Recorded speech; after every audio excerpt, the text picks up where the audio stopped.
Well, we are finally live here from Funko There you Field go. in Everett. We ran into some login issues on the YouTube, and that is why we are starting a half inning late. But it was a 1-2-3, top of the first inning for the Fish Sticks, who went down in order. Ian Draper, Rylan Gullard, and Braden Bartholomew each got out. So down to the bottom of the first we go. But we can kind of make a little bit of a makeshift opening. Wesley Harwell is on the bump for the Fish Sticks tonight, who are in their playing in their last road game of the season and the final meeting between the Sticks and the Merchants. Yeah, first of all, I would like to share a public service announcement for anyone out there that is looking to stream on YouTube or create on YouTube or anything. Please log into your account before the stream, preferably an hour.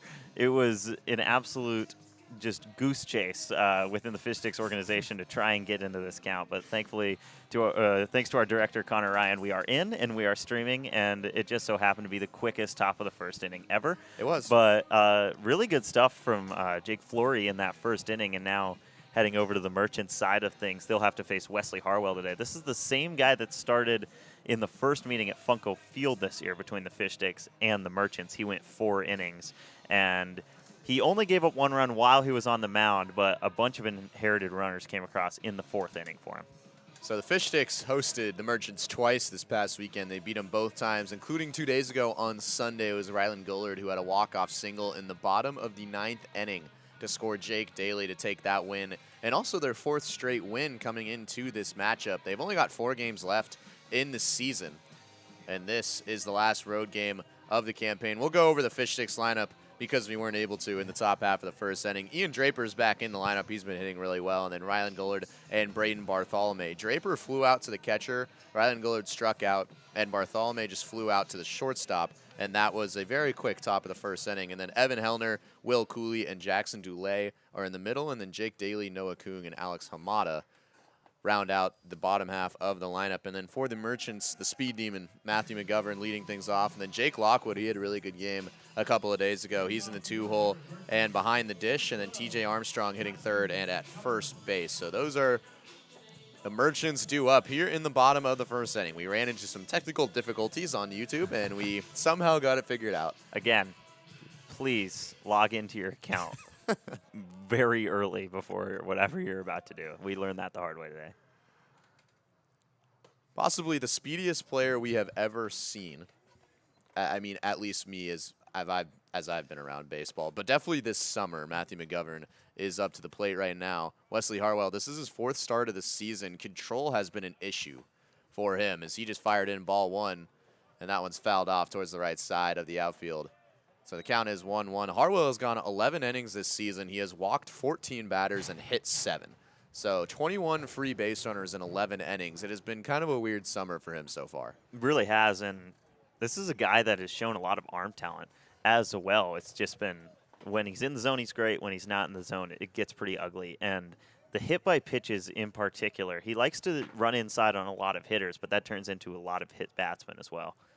So 1-1 count here to McGovern. It was a 1-2-3 top of the first inning. We didn't catch that on the stream.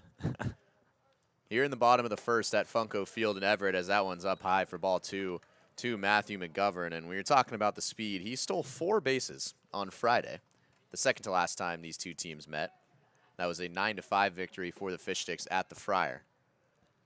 This one's ripped over to Noah Kung. He makes a diving play to make the grab at second base.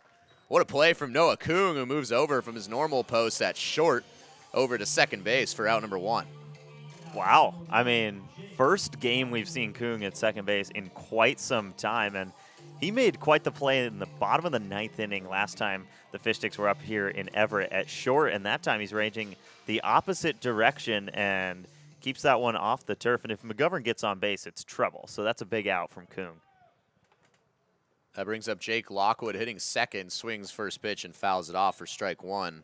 Lockwood was 2 for 4 with 2 RBIs on Sunday. Really good hitter. Also was really good behind the dish defensively. Harwell able to retire McGovern to start out the bottom of the first inning. That curveball slides inside for ball 1. It's a 1-1 count. This Merchants lineup has scored 5 runs in back-to-back games against the Sticks, and then 6 the first time that they met. So they've been relatively consistent against this pitching staff. 1-1 from Wesley Harwell, another off speed that's high for ball 2. And we didn't get to mention it in the top of the first inning, but we did have an opening ready before the game, before we ran into difficulties. But this Fish Sticks offense has scored 40 runs in the last 4 games.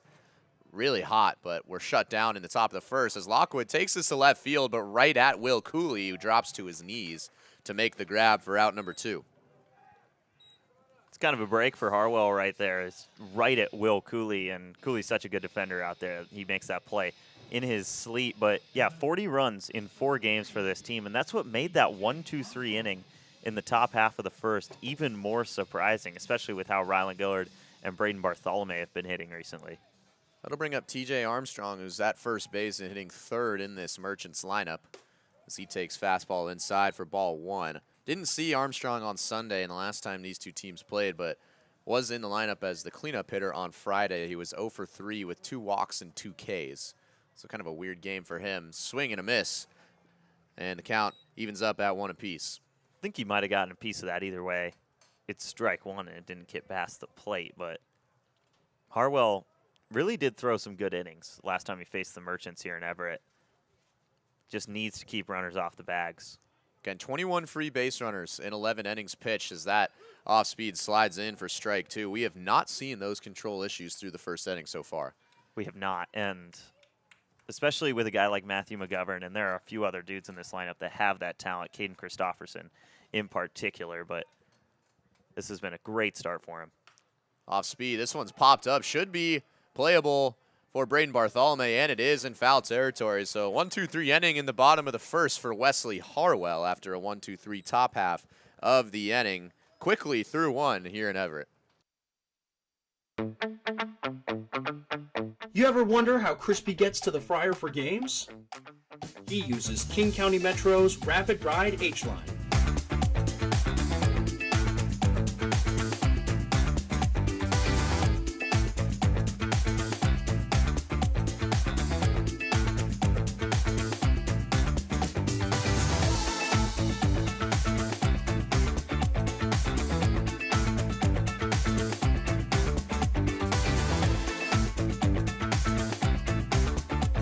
King County Metro, the official commute of your DubSea Fish Sticks.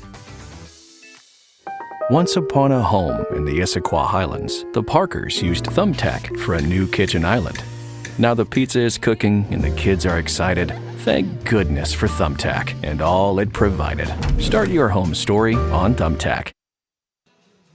Back here for the top half of the second inning in Everett, Washington, here at Funko Field, home of the Everett Aqua Sox, where the High A affiliate for the Seattle Mariners play. Kyle Sweeney and Angus Trangmo with you. Again, we did have an opening lined up before we ran into quite a bit of technical difficulties before getting the stream on board. So we'll go through the Fish Sticks lineup again. Ian Draper back in the lineup after about a week absence, and then he's followed by Rylan Gillard and Braden Bartholomew at the top of the order. Those guys went 1-2-3 in the top of the first, and then Evan Hellner, Will Cooley, and Jackson Dulay at the heart. In the heart of the lineup, they'll be due up here in the top half of the second inning. And then Jake Daly, Noah Kung, and Alex Hamada will round things out for the order. And Jake Fleury had a great top half of the first inning for the Merchants, guy who spent a lot of time at Skagit Valley College up here near Seattle. And he worked efficiently through the top half of the first. Ian Draper flew out to the catcher. It was a pop out. The first pitch he saw in the top of the first, and then Rylan Gillard, a rare strikeout swinging. He followed that, and then Braden Bartholomew, a weak pop out to the shortstop. And that was the end of a very quick top half of the inning for Jake Fleury as Evan Hellner steps into the box.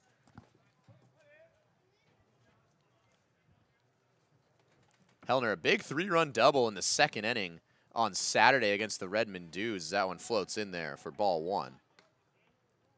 Hellner was 1 for 3 against this team a couple of days ago in that 6-5 walk-off victory on Sunday. Again, Rylan Gillard's walk-off single in the bottom half of the inning scored Jake Daly and sent the Fish Sticks home with their 4th win in a row. Fleury taking his time on the mound before firing in and missing again on the outside half for ball 2. And it was a really quick inning for Jake Fleury in the first. All he needed was 7 pitches to get through that first frame, so Evan Hellner maybe being a little bit more patient at the plate here. Here's the 2-0 from Fleury. Evan Hellner, as he usually does, swings on 2-0. This one's popped a mile into the air. Gavin German at short calls everyone off and makes the play for out number 1. Maybe a bit of an aggressive swing there for Hellner. That ball looked a little bit up and away in that 2-0 count as well. We see him swing in that situation 99% of the time, and anything close, I think we were both pretty confident he was going to go after it. He just got under the high fastball, and now that's 7 up, 7 down between these two squads. Much different than the high-paced offensive affairs we saw at the Friar in the 4-game homestand this last weekend. As Will Cooley steps in the box, first pitch swinging, fouls it off. Cooley has been a really hot bat for this team. He was 6 for 13 in 3 games that he played over the homestand. He actually started this summer with Elevate Northwest and played against the Fish Sticks, and then the Fish Sticks got him over to DubSea, and now the future Zag, a mainstay in this lineup. Another long windup for Fleury. He fires in an off-speed pitch for strike 2.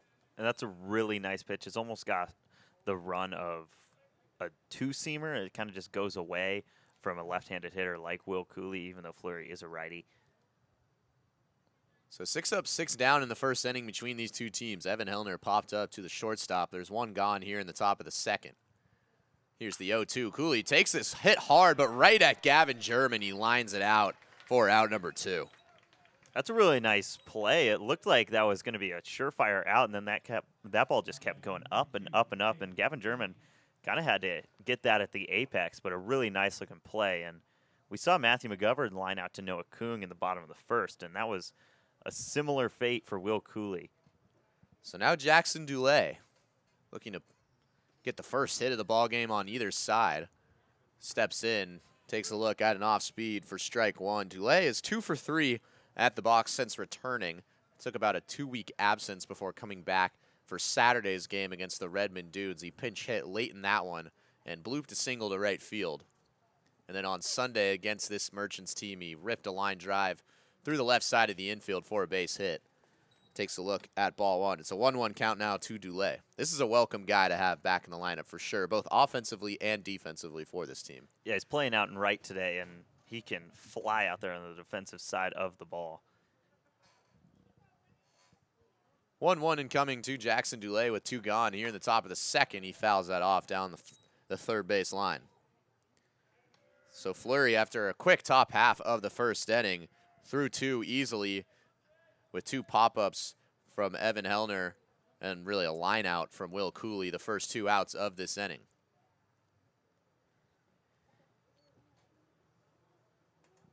Comes set. Fleury likes to take his time at the mound, fires in an off speed. That one's low in the dirt for ball 2. It's a 2-2 count. Yeah, Dulé, we've seen patience from him at times this year. He had a series where he had 10 plate appearances. He was walked 6 times.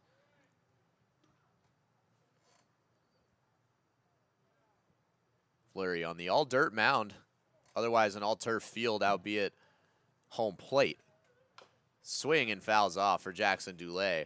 So 2-2 count still, but you can kind of see on your screen a little bit. There's some weird things going on at Funko Field. There's kind of an indent in the outfield out in deep right field. There's a big, almost Fenway Park-like wall out in right center, and then it's all turf except for the mound and the home plate.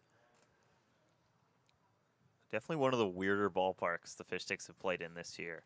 Almost reminds me of Yakima County Stadium where the Pippins play their home games.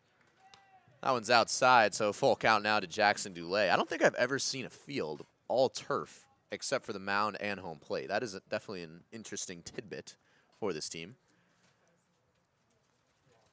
Fleury comes set, about to deliver the payoff pitch to Jackson Dulé. He fires Dulé up the middle. Christopherson coming in. He can't make the play. He does knock the ball down, but Dulé is headed towards second base. He slides in safely for a double.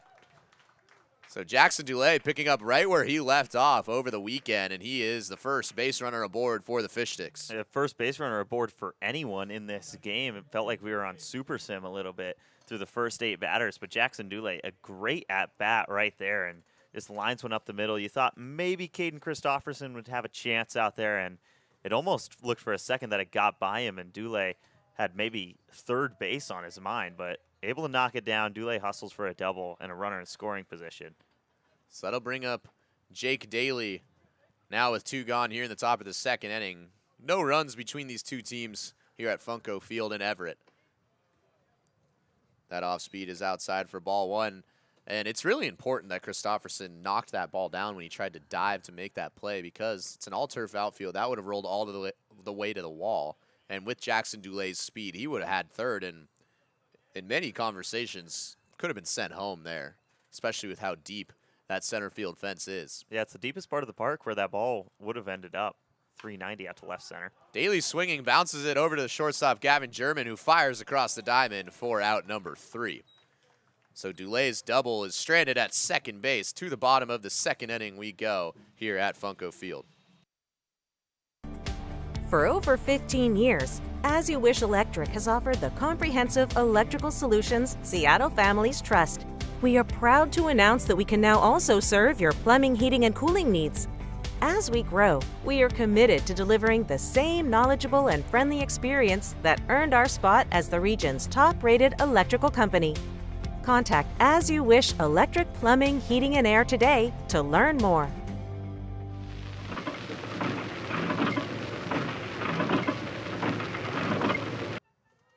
Christopherson was 1 for 3 with an RBI in Friday's matchup between these two teams at the Friar.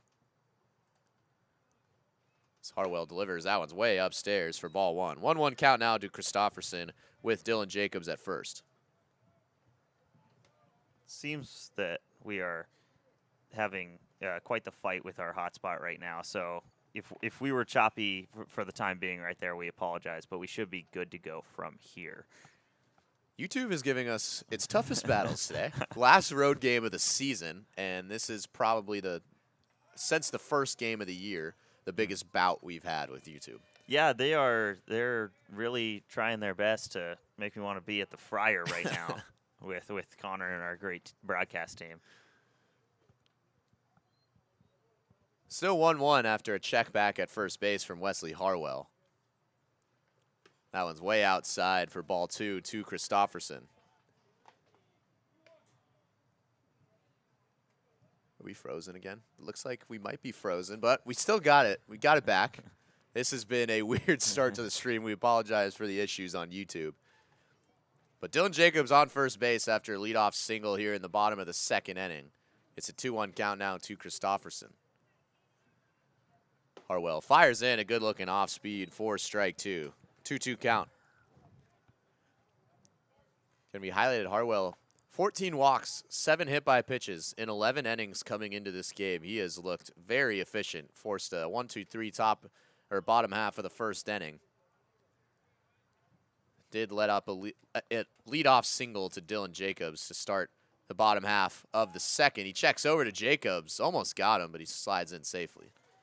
Jacobs will take just a huge lead over there at first base, but really no intention of stealing over there. But, I mean, he is getting plenty of space from the bag. We saw this at the Friar. He was on base a lot. He had 4 hits over the 2 games. He would take massive leads, but did not take off. Harwell fires in the 2-2 right on the outside corner, called strike 3. Christopherson is sat down on strikes. That's such a good pitch, and that's what Wesley Harwell needs to be able to do today. I mean, we saw the free passes last time he pitched at Everett. We've seen the free passes really all summer from him, but through the first 5 batters, he's given up 1 base runner, which was on a line drive base hit, and everyone else has been sent back to the dugout. That'll bring up Max Patterson hitting 6 for the Merchants. Slinging slider catches the corner for strike 1. Patterson, we've mentioned this every time he comes up at the Friar, but spent time with the Wenatchee Apple Sox this summer. He played this Fish Sticks team in what we call the incident, a 24-2 victory in late June. Now with the Merchants. Here's the 0-1. Another off speed that's fouled off down the third base line, and Harwell is ahead 0-2. Getting ahead in counts is huge for Wesley Harwell, and we've seen him lose quite a few batters when he's ahead in counts, and he has not done that to this point today, which has been vital. Only base runner has been a single by Dylan Jacobs to lead off the bottom of the 2nd. Jacobs is at first. Here's the 0-2. It's fouled off. So Patterson stays alive in the count. Jason Champagne, who we have learned is actually named Jason Champignon. We did induct him to our first team all-name list on Sunday, but I don't think that name change really it doesn't hinders matter. anything. I think he's still going to be aboard. Another 0-2 from Harwell, and again is fouled off. Max Patterson staying alive in the count. Jacobs still at first, again, taking huge leads, but has yet to take off. Everett had 6 stolen bases against the Fish Sticks in Friday's contest. Another 0-2. This one's popped a mile into the air in the infield. Should be an easy play. Alex Hamada is charging in from third, and he makes the out. Boy, that looked harder than it probably should have been. I think Wesley Harwell could have just taken a few steps in and made that play, but good heads-up play from Hamada. Yeah, it really was, and he's playing deep out in that corner. That's a long run for him. Obviously, he had plenty of time to get under that ball. That was in the sky for seemingly a few minutes, but he had to run all the way in and end up make that grab. But really nice play from him, and I think he's impressed the both of us at third base in the past couple of games. We usually see him over at second.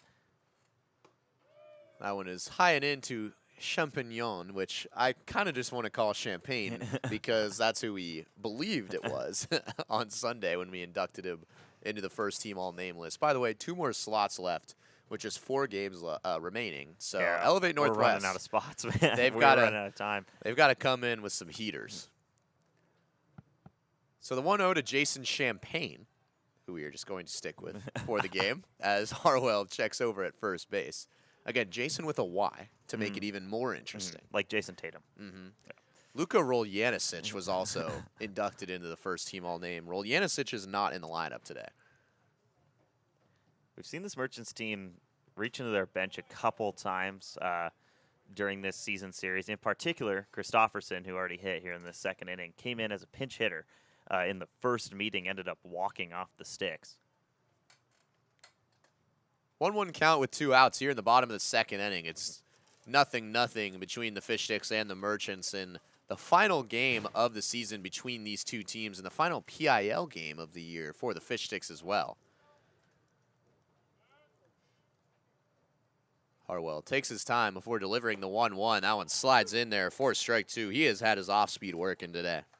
Yeah, and especially when it's breaking away from righties like that, it has been really hard to hit, but getting ahead in counts, again, it's been what has worked for him today. Jacobs led off the bottom half of the second with a single. He has stayed there the last 2 batters. 2 gone. He finally takes off, and this one's hit towards the right side, and that'll get through for a base hit. Dylan Jacobs hesitated at second base, but he's in to third base safely. That was a masterfully executed hit and run by Jason Champagne. If that wasn't a hit and run, that was a really good break. But if it was, like you said, that is perfect from the Merchants and perfect from Jason Champignon. Just finds the gap where Noah Kung has to vacate when Jacobs breaks for the bag. And into right field, Jacobs didn't even have to run the whole way to third. He took a hesitation in between the bags and was still in safely. Noah Kung went to go cover second base because Jacobs had taken off, and that line drive was pretty much right at where Kuhn was standing. So first and third with 2 gone. Now for Maury Salam. First pitch is in there for strike 1. Salam came in to pinch hit the last time these two teams met. He's at second base tonight. That's where he usually is for the Merchants. He's got an opportunity to drive in a run here in the bottom of the second and open the scoring between these two teams. Harwell taking his time on the mound. Runner takes off at first. That one's way inside. Hellner's not even going to attempt to throw to second base. And Champagne with a stolen base. There's now 2 runners in scoring position with 2 gone here in the bottom of the second. Yeah, and the Fish Sticks have never bothered in this 2-out situation to throw down to second base with a runner on third. And especially with that pitch running in on Salam's helmet, Hellner had no choice but to hold on to that. Jacobs at third. Champagne at second. This one's delivered to Salam. Another good-looking off-speed that catches the corner. It's now a 1-2 count. Harwell ahead again, but it was in a 1-2 count where Champignon just laced a line drive into right field. Jason also had 2 bunt singles on Sunday, so just finding ways to get hits against this team. But 1-2 to righty Salam. I'm looking for an off-speed here from Harwell. 1-2 with 2 gone and 2 in runners in scoring position. Another off-speed that just misses. Oh, delayed strike 3 call from the home plate umpire. So Harwell is out of the inning unscathed. That was a very strange call that kind of froze everyone here in the ballpark. Nothing going into the top of the 3rd inning between these two teams here at Everett. Wendy's went back to the kitchen to give our famous spicy chicken sandwich a total upgrade. More crunch, more flavor, with heat that just hits. Is this our best spicy chicken ever? Looks like a yes to me. Spicy chicken just got better at Wendy's. They always say, think happy thoughts. It's easy when you're a Wendy's Cookie Dough Frosty Fusion. I'm an instant dopamine hit. Get it? Dopamine. Like cookie dough. I said like cookie dough. Happiness is a Cookie Dough Frosty Fusion at Wendy's. Once upon a home, in a Seattle bungalow, the Huffs searched on Thumbtack to find their next pro. Now the job is all done, and the table is set. The hot dogs taste better on their fancy new deck. Start your home story on Thumbtack. Here in the top of the 3rd inning at Funko Field in Everett, the 4th and final meeting between the Merchants and the Fish Sticks. Kyle Sweeney and Angus Trangmo with you. Wesley Harwell just struck out Maurice Salam, looking to get out of a little bit of danger in the bottom of the 2nd inning. So Noah Kung, Alex Hamada, and then Ian Draper at the top of the lineup due up for the Fish Sticks. Their only hit has come courtesy of Jackson Dulé, and right now Jake Fleury on the mound for the Merchants has been having himself a nice game. He really has, and outside of a line drive double from Dulé, like you mentioned, he has been flawless. I mean, got a strikeout of Rylan Gullard, which you don't see a whole lot of, and then after that, it's just been weak contact over and over and over, and almost one time through the lineup, and he's worked very well. So Noah Kuhn will lead things off. Kuhn has had a very interesting summer. He started off really slow before heating up really at the end of June and then going into July. So he's had a 287 average, but has also forced so many walks and leads the team in hit by pitches and boasts a 441 on base percentage right now. It has been a clinic at getting to first base. And he is on one of the craziest streaks I've ever seen. He's been hit by a pitch in 4 straight games. We'll see if that continues here tonight. He has been a ball magnet over the past week. Swings and misses at the first pitch from Fleury for strike 1. He hit the double-digit mark in hit by pitches, the first Fish Sticks player to do that this season. Braden Bartholomew was the king of hit by pitches before this last week stretch for Noah Kung. He has overtaken him. 0-1 as Fleury, again, takes his time at the mound before delivering. This one's up the middle. It hits off Fleury's leg and right to the first baseman, Armstrong, who's going to pick it up and step on first. That you do not see every day, but a helping hand from the left leg of Jake Fleury bounces the ball right over to Armstrong for the easy out. That is the most frustrating thing that can happen to a hitter when they're at the plate. That ball was laced up the middle and just right off of Fleury's ankle. And when you're pitching well, you're pitching really well. And he just sends over a beautiful John Stockton-esque pass to his first baseman, TJ Armstrong, for the first out.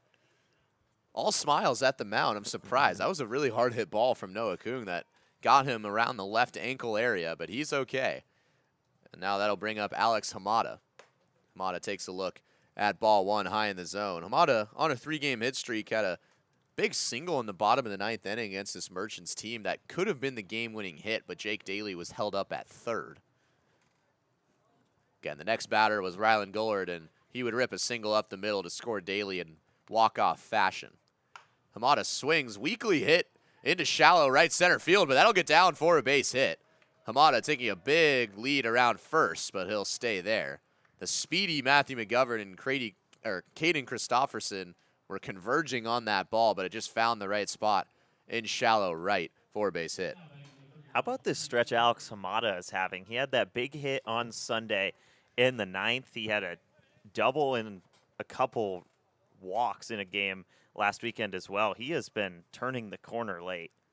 So back to the top of the lineup card. We did not get to see the top half of the first inning because of YouTube difficulties, but Ian Draper popped out to the catcher on the first pitch he saw. He takes a look here at strike one. It always seems to work out that when you can't show the game, it goes as quick as possible. And Draper, 1 pitch, 1 out his first time up. It was a 5 or 6 pitch top of the first inning for Jake Fleury. Draper back in the lineup after about a week off. He has been really good in the 5 games he has played for the Fish Sticks coming into this one. As Fleury delivers, this one's again popped up into foul territory. Lockwood takes off the mask and makes another pop out for Ian Draper, who has had a frustrating first couple of at-bats for this team. That'll be out number 2. But going back to Draper in the start he's had, he's hitting .333, has a .478 on base percentage. He has 6 hits this year, 2 singles, 2 doubles, and 2 home runs. Yeah, the Port Angeles game was his first game with the Fish Sticks, and he just had a nuclear day. And I think both of us knew that the Fish Sticks had something in Ian Draper the moment we saw him take the field. So Rylan Gollard's Sunday's hero up for the second time. Gollard struck out swinging when we couldn't show him in the top of the first. He might be a little grateful for that. This one's up the middle. A heck of a play from Gavin German. He's not going to be able to make the throw on the transfer. It'll be interesting to see if that goes down as an error or a single for Rylan Gollard.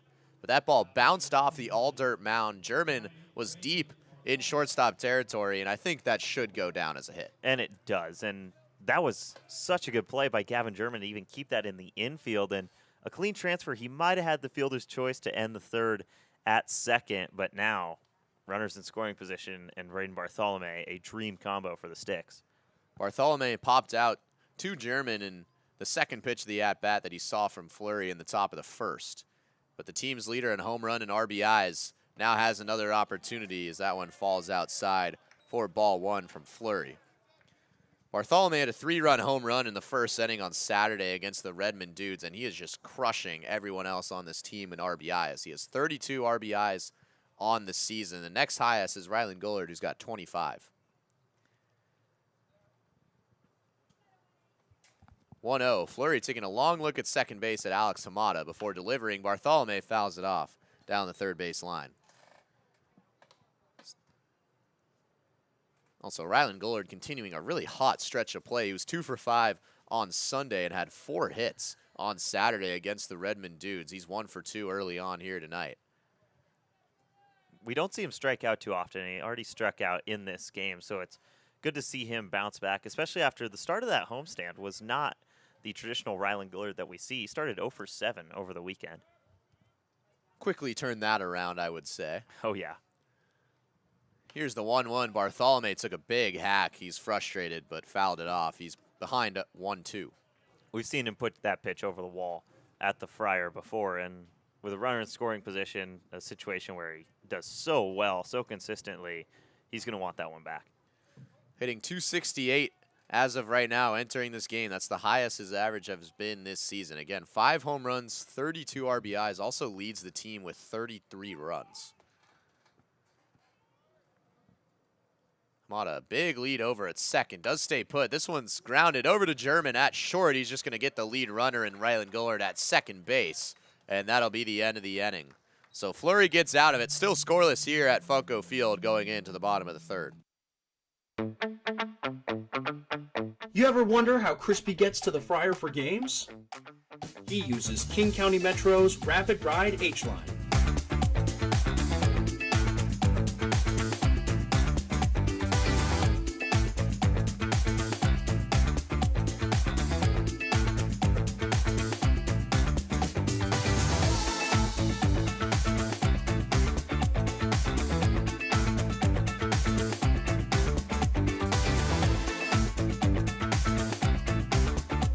King County Metro, the official commute of your DubSea Fish Sticks. Once upon a home in the Issaquah Highlands, the Parkers used Thumbtack for a new kitchen island. Now the pizza is cooking and the kids are excited. Thank goodness for Thumbtack and all it provided. Start your home story on Thumbtack. Here for the bottom of the third inning at Funko Field, the home of the Everett Aqua Sox, the High A affiliate for the Seattle Mariners. Right now it is scoreless between the Fish Sticks and the Everett Merchants. Wesley Harwell out for another inning of work. Yeah, and Harwell, 31 pitches to get through 2 innings today, and he did strand a couple in that second inning with a strikeout looking that confused everyone here just because of how delayed the strike 3 call was. But the key for him, no walks, no hit batters to this point, and that is the Wesley Harwell that we want to see for this team because he can have issues with control. We've said it time and time again, and we just haven't seen those today. Spent his last 2 years collegiately at USF in the WCC. Not South Florida. Not South Florida. University of San Francisco. One of the most beautiful cities in the world. Shout out my grandma. Oh, it's very wholesome. And my dad. First pitch offering inside to Gavin German for ball 1. It'll be 9-1-2 due up for the Merchants. They did get 2 hits from Dylan Jacobs and Jason Champagne back in the second, and they were stranded at second and third after Wesley Harwell retired Maurice Salam on strikes. This one's hit over to third. Hamada knocks it down. Long throw across the diamond is in time, and Alex Hamada, he continues to impress over at third base. That's not his normal position. Yeah, and off this turf, that is such a hard play to make just because it's so quickly to Hamada, and that's almost smart that he didn't try to just scoop it up with the glove off the bounce. He just took it in the chest. It bounced right in front of him, picks it up. Perfect throw to Bartholomew. Back to the top of the lineup with Matthew McGovern, and this guy, if he gets on base, it will be trouble for the Fish Sticks. That one slides just a bit high for ball 1. McGovern was 2 for 4 on Sunday, and then on Friday put on one of the best base running clinics we've ever seen at the Friar. He had 4 stolen bases. That one catches the corner for strike 1. 1-1 count now to McGovern. And the thing with McGovern is that even when you have him picked off at a base, he'll still go, and more often than not, he's safe at the next base over. Another off speed catches the inside corner for strike 2. So a 1-2 count from Harwell. All of them have been sliders. Yeah, and with the righty McGovern, I think, there's no reason not to throw another slider right here. Harwell delivers the 1-2, goes slider, and gets McGovern swinging. Swings through strike 3 for out number 2. It's been a quick and efficient bottom of the third through 2 outs so far for Harwell. Yeah, this is great. This is fun pitching to watch from Wesley Harwell. He's getting outs when he's needed to, specifically that K of Maurice Salam, and then it's just been so controlled for him, which is a welcome sight. Now to the 2-hole hitter, Jake Lockwood, who's behind the dish. Another off speed. That one's low for ball 1 to Lockwood. Lockwood hit the ball well, but flew out to Will Cooley in left field back in the bottom of the first inning. And Lockwood has been just ripping line drives against this team as of late. He was 2 for 4 with 2 RBIs on Sunday, but just lined one right to Noah Kung at short that really he was robbed of a hit for, as that one slides in for strike 1. It's a 1-1 count now to Lockwood. Yeah, and Harwell, against a righty-heavy lineup like the Merchants ran out today, he has just thrown so many sliders. And credit to Fish Sticks coaching staff and Evan Hellner for knowing where Harwell's strength is today and kind of playing into that matchup he has, because it's worked to this point. Goes back to the slider. That one's low for ball 2. So 2-1 count. Gavin German grounded out to Alex Hamada at third, and Matthew McGovern was just sat down on strikes. That one again in the dirt. Evan Hellner has it pop right back to him behind the dish. It's a 3-1 count. Hellner does get the start behind the plate. Haven't seen Peyton Barsati on this team. He did depart for the summer, so really it's a revolving door now between Jake Daly and Evan Hellner, but we also saw JT Hardy, a new addition for this team, behind the plate in the past week. Wouldn't be surprised if we saw Hardy come into this game at some point as a pinch hitter. Harwell delivers the 3-1. That one just catches a piece of the corner for strike 2. So full count with 2 outs here to Jake Lockwood in the bottom of the third inning. Still scoreless here at Funko Field between the Fish Sticks and the Merchants.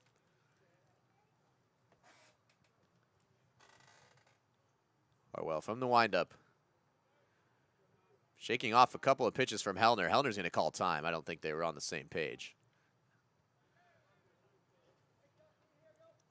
It's a smart call right there from Evan Hellner just to make sure that you don't get a waste pitch in 3-2 like this.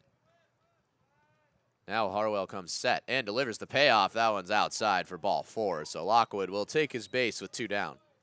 That's the first free pass issued by Harwell today. And with 2 outs in the third, I mean, that's a good time to have it, as there's only a runner on first and there's still 2 gone. But Dylan Jacobs on deck. You cannot let TJ Armstrong get on base for Jacobs.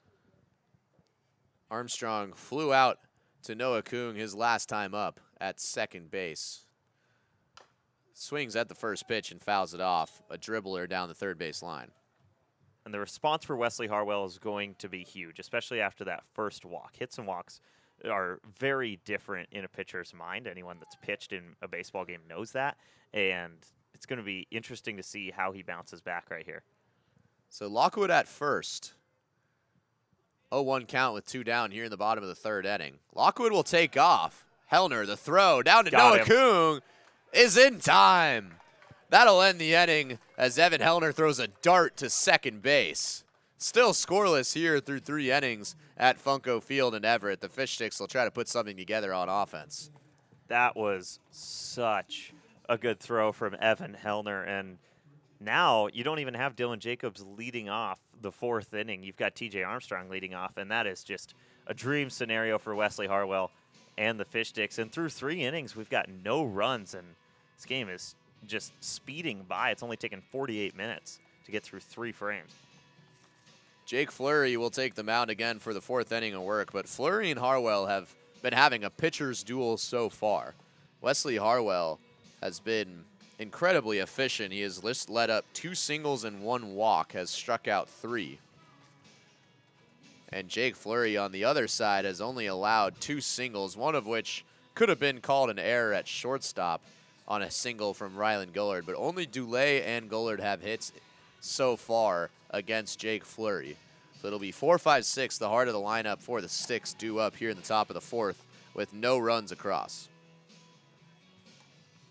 So interesting to see Braden Bartholomew end 2 innings today with just how good he's been recently. But Jackson Dulé, I mean, newer addition back into the lineup after taking a couple weeks out of the lineup card. And, man, he has been good since his return. And this is such a good guy to have for this final week of the year. Dulé hitting .265 entering the game with a .410 on-base percentage and slugging .818. He's also a really good glove and a really speedy guy when he gets on the base paths as well. Hellner flew out to the shortstop on a 2-0 count to lead off the top of the 2nd inning. He gets really aggressive in those hitters count. I think he was just too aggressive back in the 2nd. Yeah, probably so, but you know, that's where he's comfortable, and we've seen him turn so many of those hitters counts into base hits to all parts of the field. So it's not a bad swing for him. It's just a missed swing, I think, right there. And he'll stay confident as well. He's got every reason to be confident at the plate with how he's been hitting this summer. Yeah, been one of the best hitters all summer long for this Fish Stick team. He's hitting .300 with a .402 on-base percentage, has 1 homer and 18 RBIs on the season. He steps in to begin the top of the 4th inning against Jake Fleury. As Fleury delivers, this one's hit well into right field on the first pitch. McGovern going back into that indent in right field, and he'll make the catch with his heels on the track for out number 1. It seems like a long time ago, but we saw Evan Hellner go yard to that exact part of the park out in Edmonds against the Seattle Blackfins, and man, that wall just goes straight back, and it finds the angle out there for Hellner. If he just moves that 20 feet to the left, that's off the wall for extra bases. So the wall is .330 in deep right center field, and then again, the indent that I've mentioned, as that's ball 1 to Will Cooley, goes out right about just a few feet to the right of where Matthew McGovern is standing right now, and it switches to .345 directly behind him. It's such an interesting part of the park, and Hellner managed to hit it right there. It was a really good contact on the first pitch. Cooley swinging Out to center field, Christofferson taking a few steps back. Another pretty well-struck ball for Will Cooley, but he'll be retired for out number 2. And that makes the top 5 batters in this lineup for the Fish Sticks today. That makes them 1 for 10, and that is exactly what Jake Fleury is trying to do in this game, is limit those top guys. But now Jackson Dulé, who had a double already in this game, comes up. Still 2 down, and he's just worked so efficiently. He's only needed 35 pitches to this point. Slider that slides in over the heart of the plate for strike 1 to Dulé. Dulé ripped a line drive out to center field. Christofferson tried to make a hero play and dove and knocked the ball down in front, right behind him. And Dulé was able to leg it out for extra bases.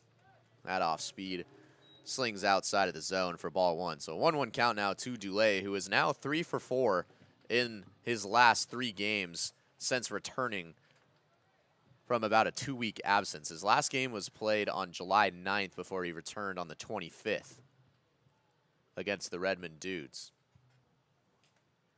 Here's a 1-1. This one's popped straight into the air. Gavin German is going to be called off by Maurice Salam at second. And another quick 1-2-3 inning for Jake Fleury. To the bottom of the 4th we go. Still nothing all here at Funko Field. For over 15 years, As You Wish Electric has offered the comprehensive electrical solutions Seattle families trust. We are proud to announce that we can now also serve your plumbing, heating, and cooling needs. As we grow, we are committed to delivering the same knowledgeable and friendly experience that earned our spot as the region's top-rated electrical company. Contact As You Wish Electric Plumbing, Heating, and Air today to learn more.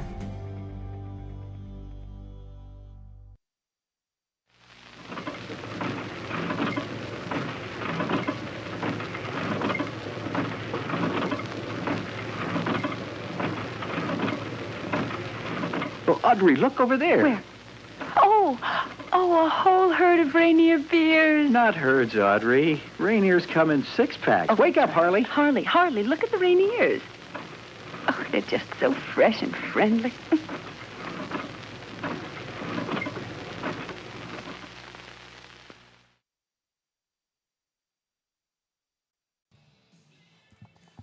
Wesley Harwell goes 3 innings of scoreless work, and he is replaced for the first time this season. Garrett Lavenhagen is going to come on for the Fish Sticks. He was just added to the team yesterday, and he's going to come in as the first relief pitcher here tonight.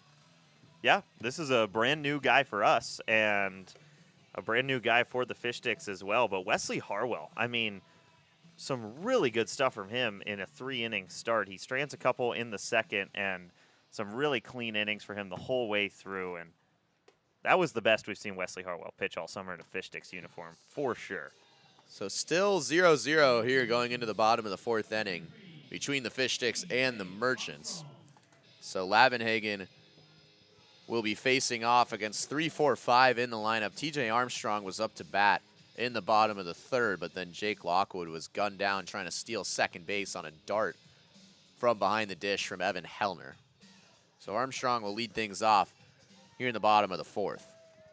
Levenhagen from Edmonds Community College, where the Seattle Blackfins play some of their home games. We were at Edmonds earlier this year, and we couldn't figure out the stream whatsoever. And here, in the final road game of the year, we have almost the same issues. It was a full circle We have moment. not grown. That one's low for ball 2 to TJ Armstrong. So Lavenhagen gets his first opportunity with the Fish Sticks in the 4th to last game of the summer. This is the last road game of the season for the Fish Sticks. This one's hit into right field, tailing towards the foul line, and Jackson Dulé runs over near the bullpen to make the grab for out number 1. And that's what Dulé brings to the defensive side of the ball for the Fish Sticks. He made that play look really easy, even though that ball was hugging the line the whole way through. So routine for him out there and right, and there's 1 down. So that'll bring up Dylan Jacobs, and that is not good news for the Fish Sticks. Jacobs, after his line drive single back in the 2nd, is now 5 for 7, including a home run in the last 3 games against this team. He swings and fouls off the first pitch. This is probably why Wesley Harwell came out of the game, just so he didn't have to face Dylan Jacobs another time, but that kind of just speaks to how good Dylan Jacobs has been against this squad. 0-1 off speed from Lavenhagen goes high. It's a 1-1 count.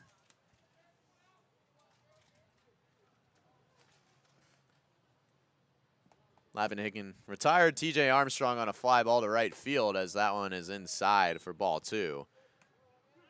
In his first appearance of the summer. 2-1 count to the dangerous Dylan Jacobs.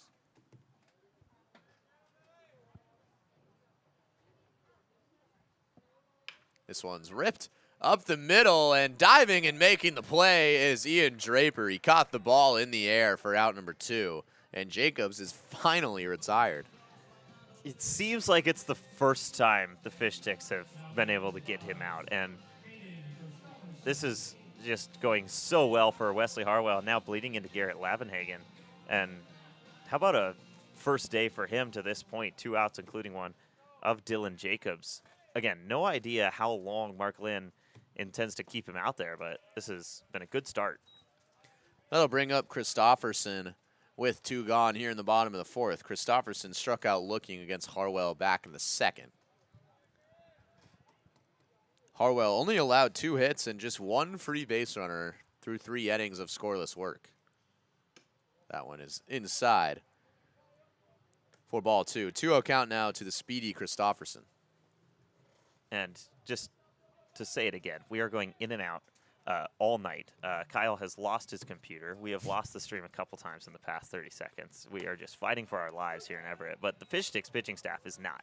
They are dominant right now, and that's even though he's behind in the count 2-0, that's a good response for strike 1. And Christofferson is similar to Matt McGovern in the sense that when he gets on base, he's ready to go. 2-1 count with 2 gone here in the bottom of the 4th. That one is fired low and outside for ball 3 from Lavenhagen. And yes, again, we apologize for the technical difficulties that we have been facing all night long.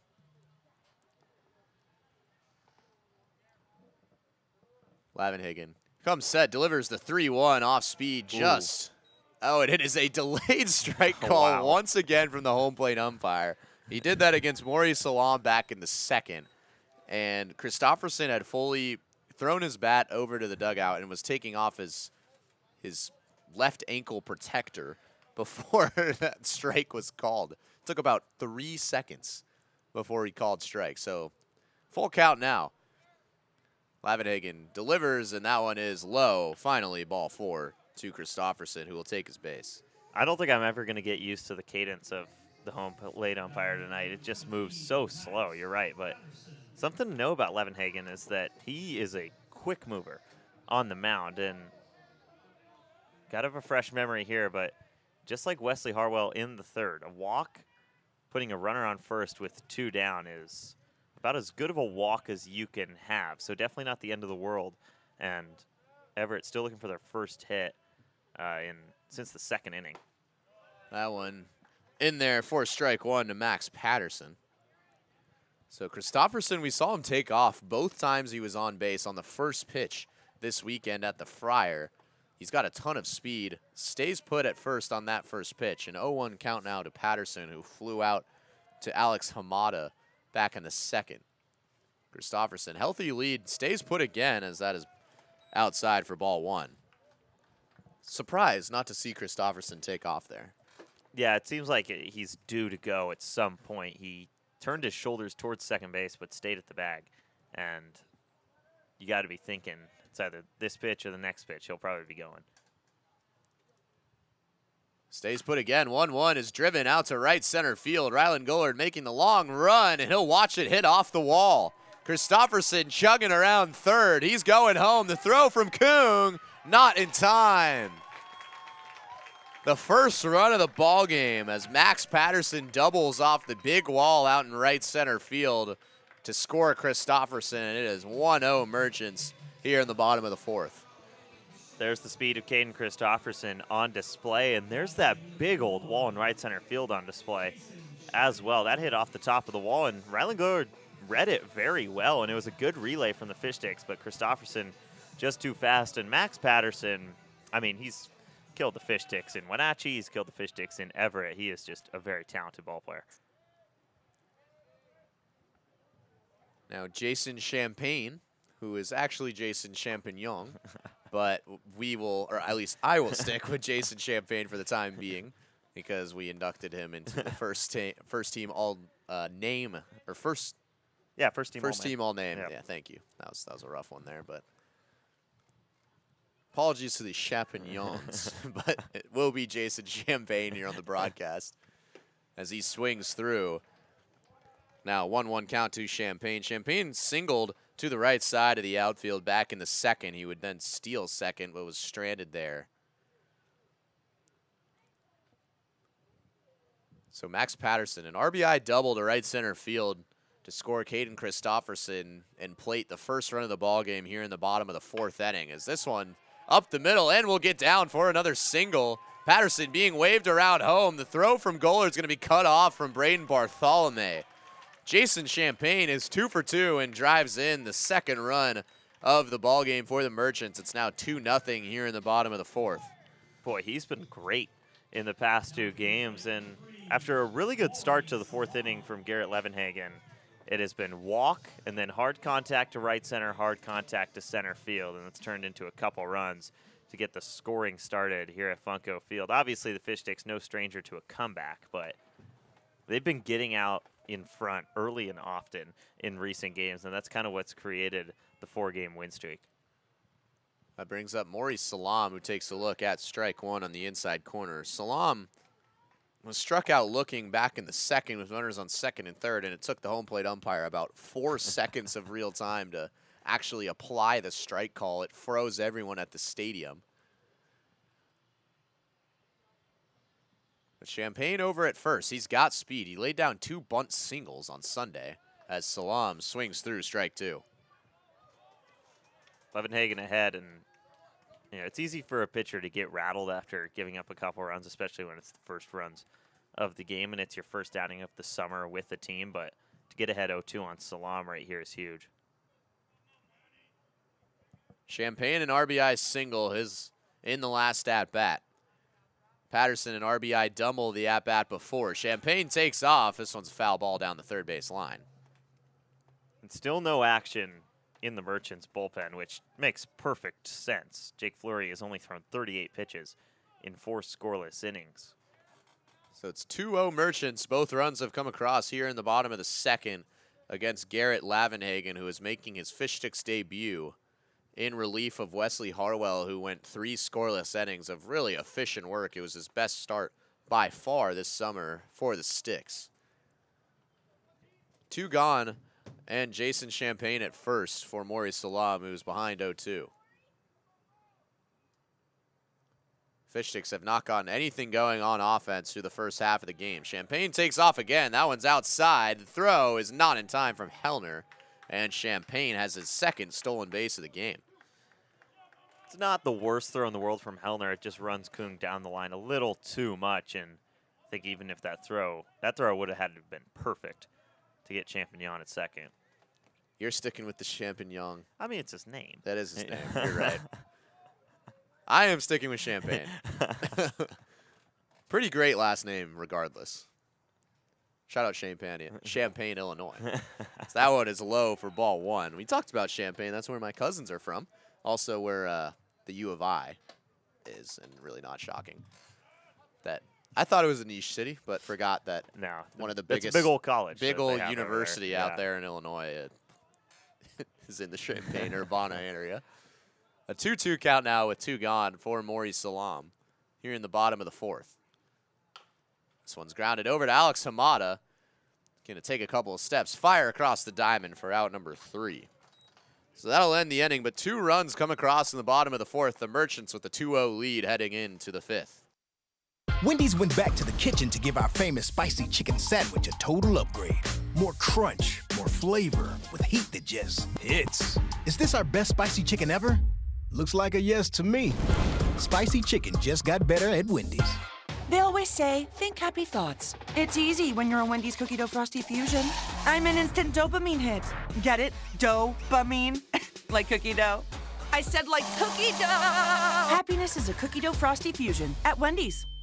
Once upon a home, in a Seattle bungalow, the Huffs searched on Thumbtack to find their next pro. Now the job is all done, and the table is set. The hot dogs taste better on their fancy new deck. Start your home story on Thumbtack. To the top of the 5th inning we go here at Funko Field in Everett. Kyle Sweeney and Angus Trangmo with you here tonight, once again on the Fish Sticks Network. The last road game of the summer, for better or for worse, for our YouTube channel that has somewhat struggled sometimes on road games, that has struggled a lot today. But nonetheless, it is a 2-0 lead for the Everett Merchants over the Fish Sticks. They plate 2 in the bottom of the 4th to open the scoring, and now 7, 8, 9 due up for the Sticks offense that has really got to get things going against Jake Fleury, who is pitching a gem right now. We saw Ryder Vane throw some amazing innings the last time the Fish Sticks played up here at Funko Field on the north side of Seattle, and outside of a Rylan Gullard double that turned into an RBI ground out from Rodrigo Montano, he was flawless, and Jace Fleury has been arguably flawless as well today. Just all he's needed is 38 pitches to get through 4 innings, so he's got plenty of juice left in the arm, and we saw Vane go 7 innings. I wouldn't be surprised if Fleury if he keeps this pace that he's on right now, we could see him go 7 or maybe even more today. So Fleury has no walks, no hit by pitches, just 1 strikeout, but has forced out 8 fly balls from this team. Just 2 hits allowed, 1 by Rylan Gullard and 1 by Jackson Dulé, as Jake Daly takes an off-speed that curls on the inside part of the zone for strike 1. It's Daly, Noah Kung, and Alex Hamada due up. And scratch that, 3 hits. Alex Hamada also had a hit in the top half of the 3rd inning. He's been really hot as the season has winded down. Daly way out in front of that off-speed. He fouls it off, but he's quickly behind 0-2. Alex Hamada still the only guy on the Fish Sticks to get in a scoring position today, which kind of just speaks to how good Fleury has been at not only limiting runners, but when runners are on, not letting them get bases in advance. 0-2 to start the top half of the 5th inning for Jake Fleury against Jake Daly, the battle of the Jakes. That one is high. 4-1, 1-2 count. Daly grounded out to Gavin German back in the 2nd. Jackson Dulé was at second base after a double and was stranded. Here's the 1-2. Daly takes this hard out to left center field, and that'll get down, and one hops the wall. Daly's chugging for second, and he will stand up with a lead-off double. Just as he did in the bottom half of the 9th inning against this Merchants team on Sunday, he would eventually come around to score the game-winning run, and he is having himself the last couple of weeks. He was kind of struggling coming in to the homestand, but has been heating up. He's got his 2nd double in as many days. And that ball was smoked as well, almost on a line. Out to left center field, finds the gap, and no one even covering the bag. He's in there standing up. Still no one covering the bag as well. It looks like now they'll send over Gavin German. But runner on second, nobody out, which is exactly what the Fish Sticks needed. Daly dancing over at second, catches the attention of Jake Fleury. Now Noah Coog squares away to bunt and misses for strike 1. So the Fish Sticks trailing 2-0 after 2 runs came across in the bottom of the 4th inning for the Merchants. The first 2 runs of the entire ball game, and Jake Daly with a leadoff double. That's a great start for the Fish Sticks to have a chance to come back in this one. Weird infield alignment for the Merchants with Noah Kung showing bunt first pitch. That one is outside, 4-1. It looks like TJ Armstrong, the first baseman, is all the way in the green area of the turf. Dylan Jacobs is even with third base, and the middle infield is deep. So expecting the bunt again from Kung, who did not show bunt on the last pitch. Again, a long look at Jake Daly at second. Kung shows bunt again and misses again for strike 2. It's a 1-2 count. I would not expect the bunt to be on. You'd assume, and it looks like the Merchants believe the same thing. They're going to go back to a normal infield alignment. But there's all kinds of gaps in that infield, and Noah Kung has been so good at just poking singles through the infield. Daly, the leadoff double to left center field. He's at second. Nobody gone here in the top of the 5th inning. The Fish Sticks trail 2-0. That one is fired in just high for ball 2. The count will even up at 2 apiece.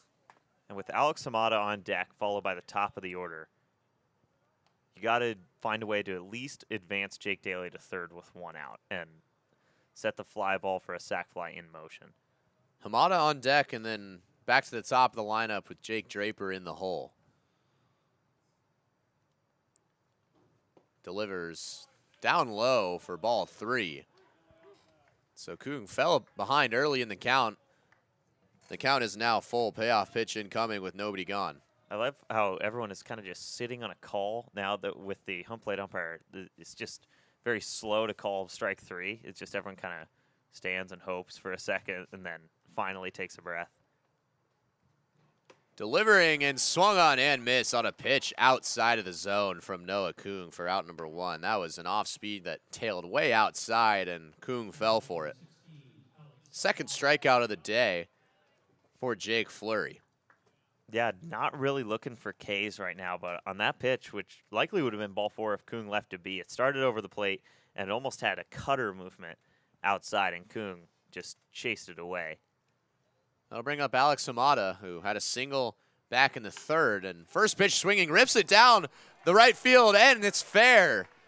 Tails way into the bullpen in the deepest part of right field. That'll score Jake Daly, and Alex Hamada stays piping hot. His second hit of the day, a double that scores Jake Daly, and it is 2-1 now, the lead for the Merchants. Have a day, Alex Hamada. In the 9 hole, he's now 2 for 2. He's taken Jake Fleury to the pole side both times, and now the tying run on second base.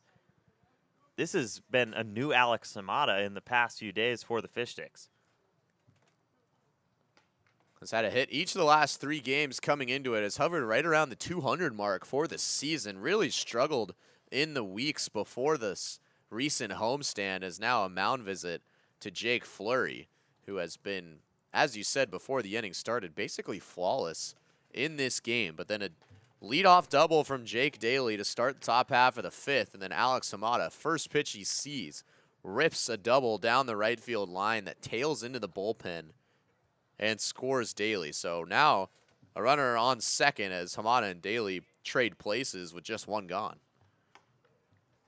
And now that will get the motion started in the bullpen for the Everett Merchants. And this is a bullpen that over the course of the season, the Fish Sticks have done a really good job of seeing. Back to the top of the lineup card with Ian Draper, who came into this game hitting really well through his first 5 games with the Sticks, but has popped out twice to the catcher, Jake Lockwood. To start this game, he's 0 for 2. Fleury taking quite the look at Alex Hamada before delivering an off speed that is low for ball 1 to Draper. And the Fish Sticks, their trademark all season has been big innings and crooked numbers. We've seen 9s, we've seen 8s from this team, we've seen a few 6s. Looking to build on another big inning after nothing through the first 4. 2-1, the Merchants lead here in the top of the 5th. Fleury delivers outside for ball 1 to Draper. It's a 1-1 count with Hamada at second base. Hamada now has his 3rd multi-hit game of the campaign after that double that scored Jake Daly in the previous at-bat. Draper looking to tie this thing up with a single.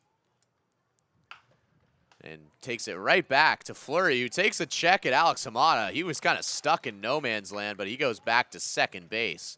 So now that'll be 2 gone, and Draper is 0 for 3 on the day.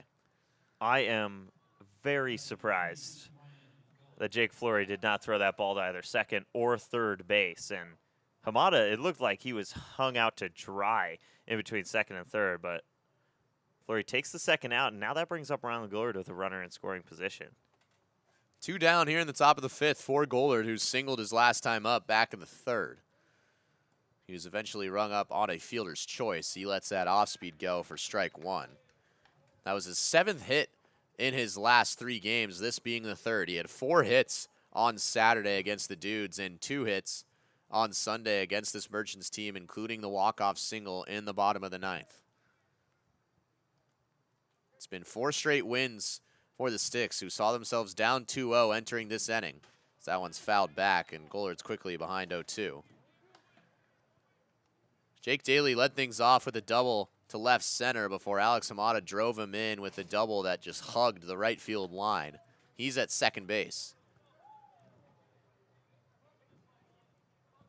0-2 count, second time today. But Alex Hamada drives in Jake Daly, cuts into this Merchant lead. It is 2-1 Merchants going into the bottom of the 5th. You ever wonder how Crispy gets to the Friar for games? He uses King County Metro's Rapid Ride H-Line.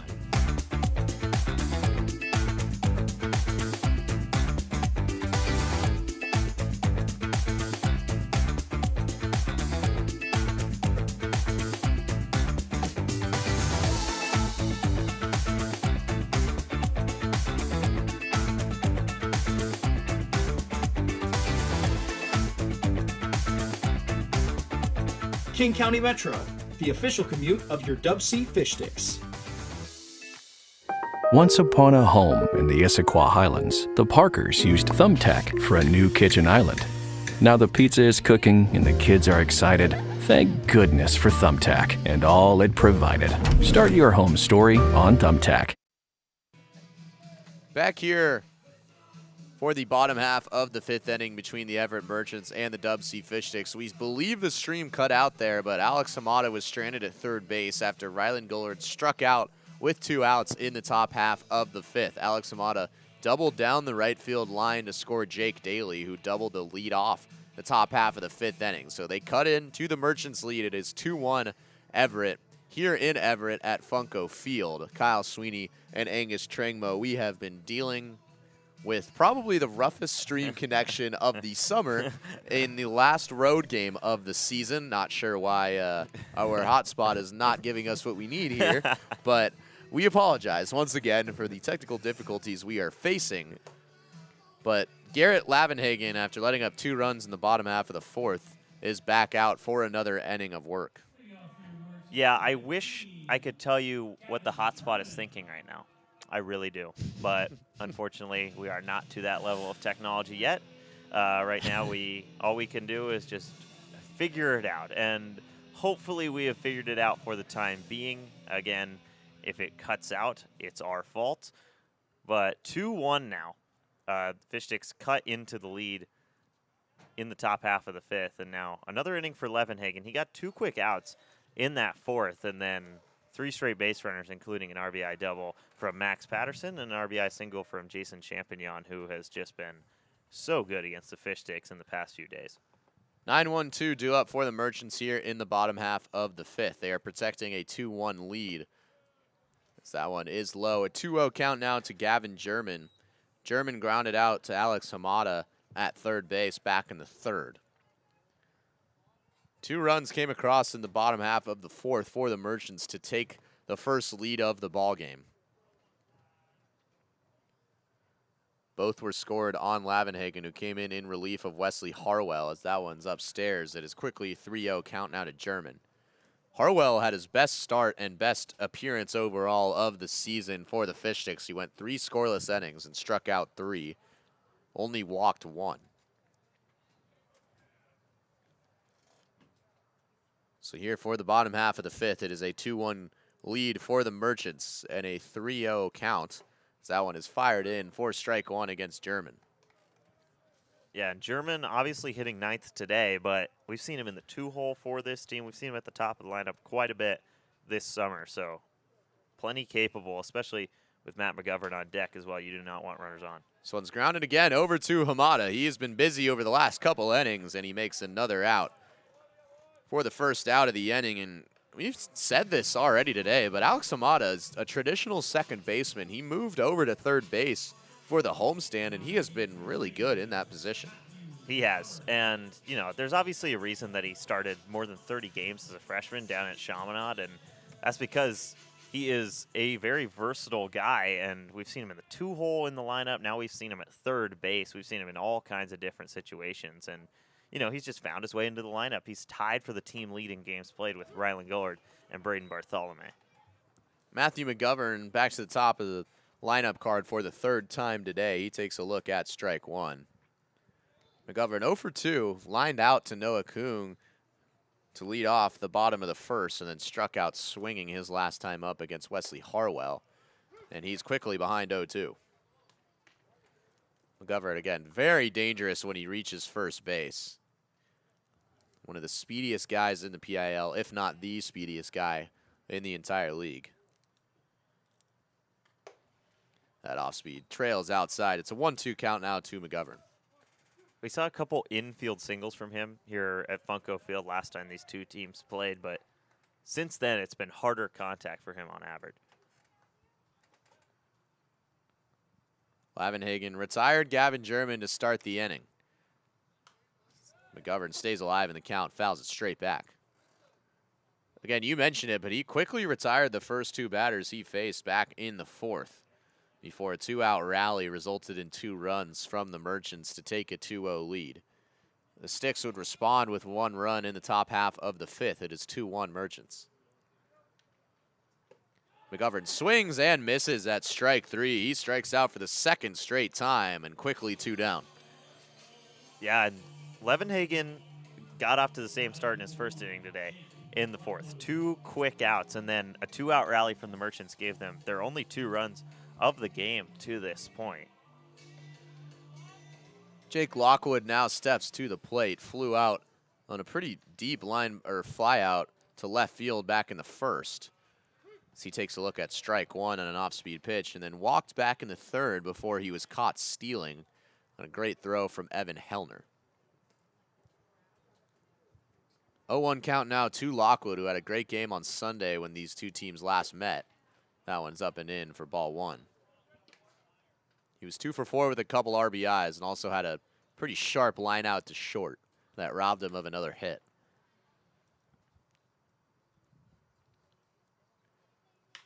This one's hit out towards right field. Should be a can of corn for Jackson Dulé, and it is. So a quick 1-2-3 inning for Garrett Lavenhagen. 2-1 lead still for the Merchants going into the top half of the 6th inning. But that was exactly what the Fish Sticks needed from Lavenhagen, who shakes off a rough bottom of the 4th in his first work with the Sticks this summer. And that also keeps the momentum on the side of the Fish Sticks in this game, which is going to be huge down the stretch. We've already seen 2 walk-offs in this season series, and you know, I think we've come to expect close games between these two squads. So now with Joel Votipka coming in for the Merchants, this is a guy we saw out of the pen for Everett at the Friar this past weekend. That ends the day for Fleury, and it gives the Fish Sticks a new opportunity to try and take their first lead of the game. So Fleury goes 5 innings of work, just allows 1 run on an RBI double from Alex Hamada. Really pitched well throughout the game, and Votipka will come in. And as you said, he did see action the last time these two teams met, so the Fish Sticks will get their second look at him this season. Pretty hard throwing righty, doesn't use that fastball too often, but also can give you quite a bit of length. He stayed in the game for 3 innings, almost like a second starter after Cooper McBride started the game on Sunday. Votipka came in, 3 innings of his own, gave up 3 runs, 2 of which were earned. Struck out 2 in that one as well. So second time in 3 days that he's at the mound after 3 innings on Sunday. So he's the first arm out of the pen for the Merchants. 3-4-5 due up for the Fish Sticks. Braden Bartholomew, Evan Hellner, and Will Cooley. Bartholomew is 0 for 2 in this game. Again, the team's leader in home runs and RBIs. He blasted a 3-run shot on the first pitch he saw back on Saturday in the 8th and final installment between the Redmond Dudes and the DubSea Fish Sticks. So we will miss the Redmond Dudes. I miss them. I miss them every day. had a lot of great moments in that series. 6-2 was the overall score in the series. the Fish Sticks took 6 of the 8 games. They should like get a trophy. They like should. You know how in college football they have like the trophy games. Yeah. The Redmond dudes and the DubSea Fish Sticks play each other so often it should be a trophy series. This is the 4th and final matchup between the Merchants and the Fish Sticks this summer. The Fish Sticks have a 2-1 series lead after wins on Friday and Sunday at the Friar. It was a walk-off win in the Fish Sticks' favor on Sunday, but the first time these two teams met here at Funko Field, it was a walk-off win for the Merchants. Braden Bartholomew steps in and takes a look at ball 1 to begin the outing for Votipka. You're not going to see Bartholomew take the first pitch of the at-bat a whole lot, so maybe the Fish Sticks just waiting for Votipka to find the zone. Bartholomew grounded into a fielder's choice to end the 3rd. That one runs inside. He's ahead of 2-0. Also flew out to the shortstop Gavin German back in the 1st inning.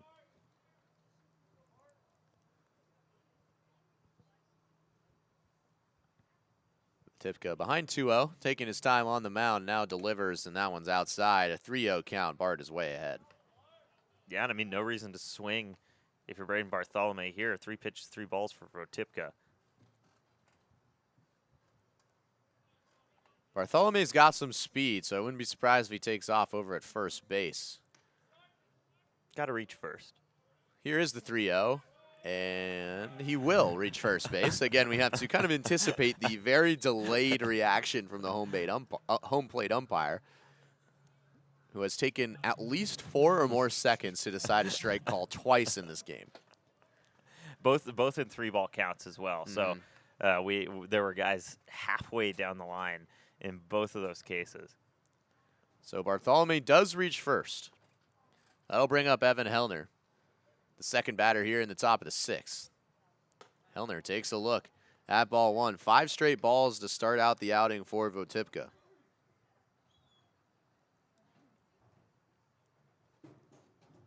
Hellner also 0 for 2. He lined out to a deep part of right field his last time up. He's also flown out to German, the shortstop, as Votipka checks over at Bartholomew at first. So Hellner gets into a lot of hitters counts. He's a really disciplined guy at the plate, and then once he does get into a 2-0 or a 3-run, he is ready to swing. Votipka yet to throw a strike. Finally throws one there. Just catches the outside part of the plate. So 1-1 count to Evan Hellner. Hellner dips his season average below 300 in his first 2 at-bats, but he has been above 300 for the majority of the season, been one of the most consistent hitters on this team. Here's the 1-1. That runs way inside. It's a 2-1 count. And I mean, still, if you're the Fish Sticks, you're probably only swinging if it's right down the heart of the plate. That makes 6 balls and 7 pitches now for Votipka. Will Cooley waiting on deck. He's had 2 hard-hit lineouts in today's game. That one way inside again for ball 3. So 8 pitches, 7 balls for Votipka to start out his outing. Struggling to find the zone. Had just 1 walk across 3 innings on Sunday against this Fish Sticks team at the Friar.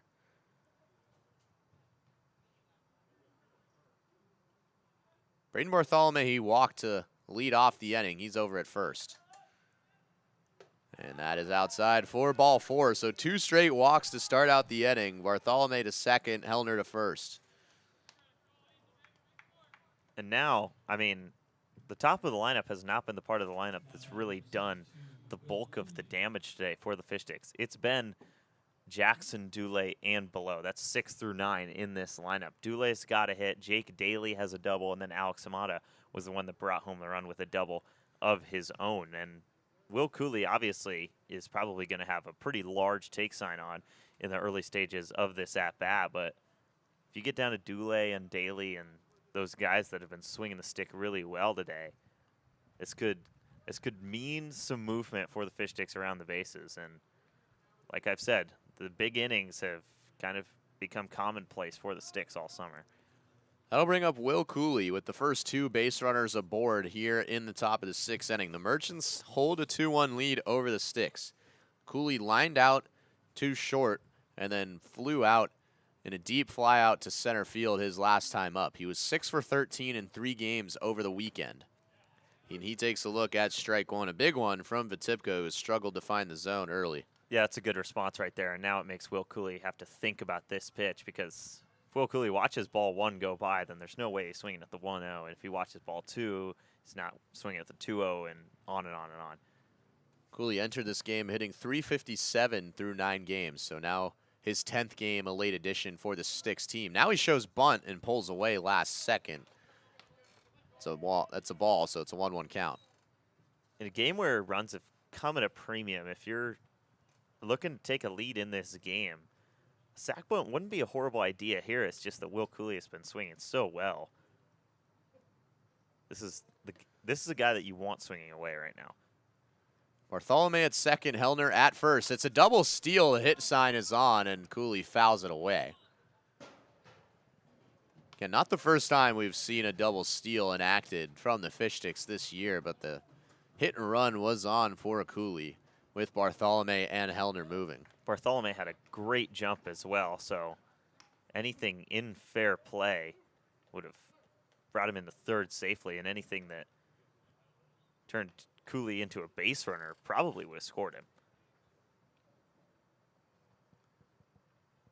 1-2 the count now. Nobody gone here in the top of the 6th. The Fish Sticks trailing by a run. And that one tails outside for ball 2. Bartholomew, the game-tying run at second base. Both him and Hellner walked to start this inning. But Vitipka couldn't find the strike zone to start out in relief for Jake Fleury. Aiden Jones in the bullpen for the Merchants. Another guy that Fish Sticks saw. This one's lined into right field. That'll get down for a base hit. Bartholomew is going to be held up at third. So all the runners advance 90 feet. Will Cooley has another hit. And the bases are loaded with nobody gone here in the top of the 6th inning, and the Fish Sticks trailing 2-1. That is such a nice swing from Cooley in a 2-strike count like that. That's a really good pitch from Vitipka. He located it on the outside corner. It did not matter. Will Cooley takes it where it's supposed to go, to the opposite field with the barrel. And now infield way in for the Merchants for Jackson Dulé. We've seen the Merchants get a few fielder's choice outs at home off the sticks this year. 11th hit in 10 games for Will Cooley as a stick. Jackson Dulé takes a look at that ball way outside for ball 1 from Vitipka. Lockwood had to dive way out of the batter's box to make that grab and save a run. So Bartholomew and Hellner walked to start the inning, and then a single from Will Cooley, and the bases are jammed with nobody out. Dulé doubled back in the second. He flew out to the second baseman in the 4th. And that one is upstairs. It's a 2-0 count to Dulé. Joel Vitipka has thrown 16 pitches. He doesn't have an out, and the bulk of which have been balls for him. He's only thrown 4 strikes. So Jackson Dulé obviously has a hit in this game, but take sign probably on. Here's the 2-0. That one goes low for ball 3. Vitipka in danger of walking in a run, which would be the tying run in this ball game with nobody out in the top of the 6th. It's a 2-1 lead at the moment for the Merchants. Vitipka walked the first 2 batters he faced. He delivers the 3-0. That one way outside for ball 4. Jackson Dulé walks in a run, and we are all tied up at 2 apiece here in the top of the 6th in Everett. And this has the makings of a huge frame for the Fish Sticks, but with a mound visit coming, it almost feels like Aiden Jones is going to come in with one thing on his mind, and that's the throw strikes. Because Joel Vitipka did not do that. And now bases loaded, nobody out. You've got a new-look pitcher, but you've also got Jake Daly coming up, who has an extra base hit in this game. You've got Alex Hamada due up, barring a double play. He's got 2 hits in this game. You could almost make the argument this is the part of the lineup you want up if you're the Sticks today. So, quick outing for Joel Vitipka, who walks 3 and lets up a single. He doesn't get through an out in this game, and now Aiden Jones, the lefty, will be the 3rd pitcher for the Merchants, and he'll come in to warm up. Again, not the first time the Sticks have seen Jones this summer. Jones pitched on Sunday. So Daly will be due up, and then followed by Noah Kung and Alex Hamada at the bottom of the order. Hamada had an RBI double just last inning. He's 2 for 2 today. He was the only one to plate a run prior to that walk from Jackson Dulé. So the bases are loaded. 1 run has already come in to tie the game, and there's nobody out here in the top of the 6th. Yeah, Jones, the lefty from Arlington, Washington, pitched last year at Southwestern Oregon Community College. What's their mascot? Who knows, man? Well, actually, you can't say that and not expect me to go check. Well, now I want to guess. Okay, Once you know. I've got it. Is it like a common one? There's an NBA team named this, so. Oh, okay. That's your hint. So Southwestern Oregon. Yeah. They wouldn't be named the Blazers, would they? No. Yeah. The Rockets? No. What is it? Lakers, because they got Crater Lake down there. Oh, okay. Would not have guessed that one, but I don't think I would have gotten there either. That makes perfect sense. Crater Lake, you ever been there? No, I want to go though. It sounds pretty amazing. It's the deepest lake in the U.S., correct? I think that's the fact I've heard. Yeah. I believe it. Also pretty chilly. Yeah. You a big cold plunge guy? No, couldn't be me. Really? I appreciate comfort too much for that. You're a big hot plunge guy. yeah. You like the saunas and the hot tubs? I don't think Crater Lake's for you then. No, I'll just go for the views. Okay. Well, the Southwestern Community College Laker, Aiden Jones, now set and fires in first pitch to Jake Daly, up and out for a ball. But Tipka, again, really struggled with his control. He walked 3 and let up a single in the 4 batters that he faced in relief. So the bases loaded, nobody gone here in the top of the 6th inning. 1 run already across. It's 2-all. And again, up and out for ball 2. The Merchants just cannot throw strikes right now. And Aiden Jones coming in has not stopped the movement in the bullpen for the Merchants. Andrew Hernandez is over there warming up still. Daly doubled back in the 5th and scored the only run up to the 6th inning as he takes a look at finally a strike, so it's a 2-1 count. He led off the 5th with a double to left center field that one-hopped the wall. Had a double on Sunday against this Merchants team in the bottom of the 9th inning and was eventually the game-winning run. 2-1, and that's fouled off. So Jones battling back. It's a 2-2 count. It's very important that Daly at least puts this ball in play. Obviously, a fly ball is ideal. It would likely score Hellner from third if it's got the depth, but even if there's a fielder's choice out at home, you want to put this ball in play. Jones takes a deep breath. Fires in the 2-2. It's outside for ball 3. So a full count. Another walk would bring in another run. Jackson Dulé walked with the bases loaded in the last at-bat for Vitipka that walked in a run. Infield all the way in for Everett. All 4 infielders are at the baseline or within.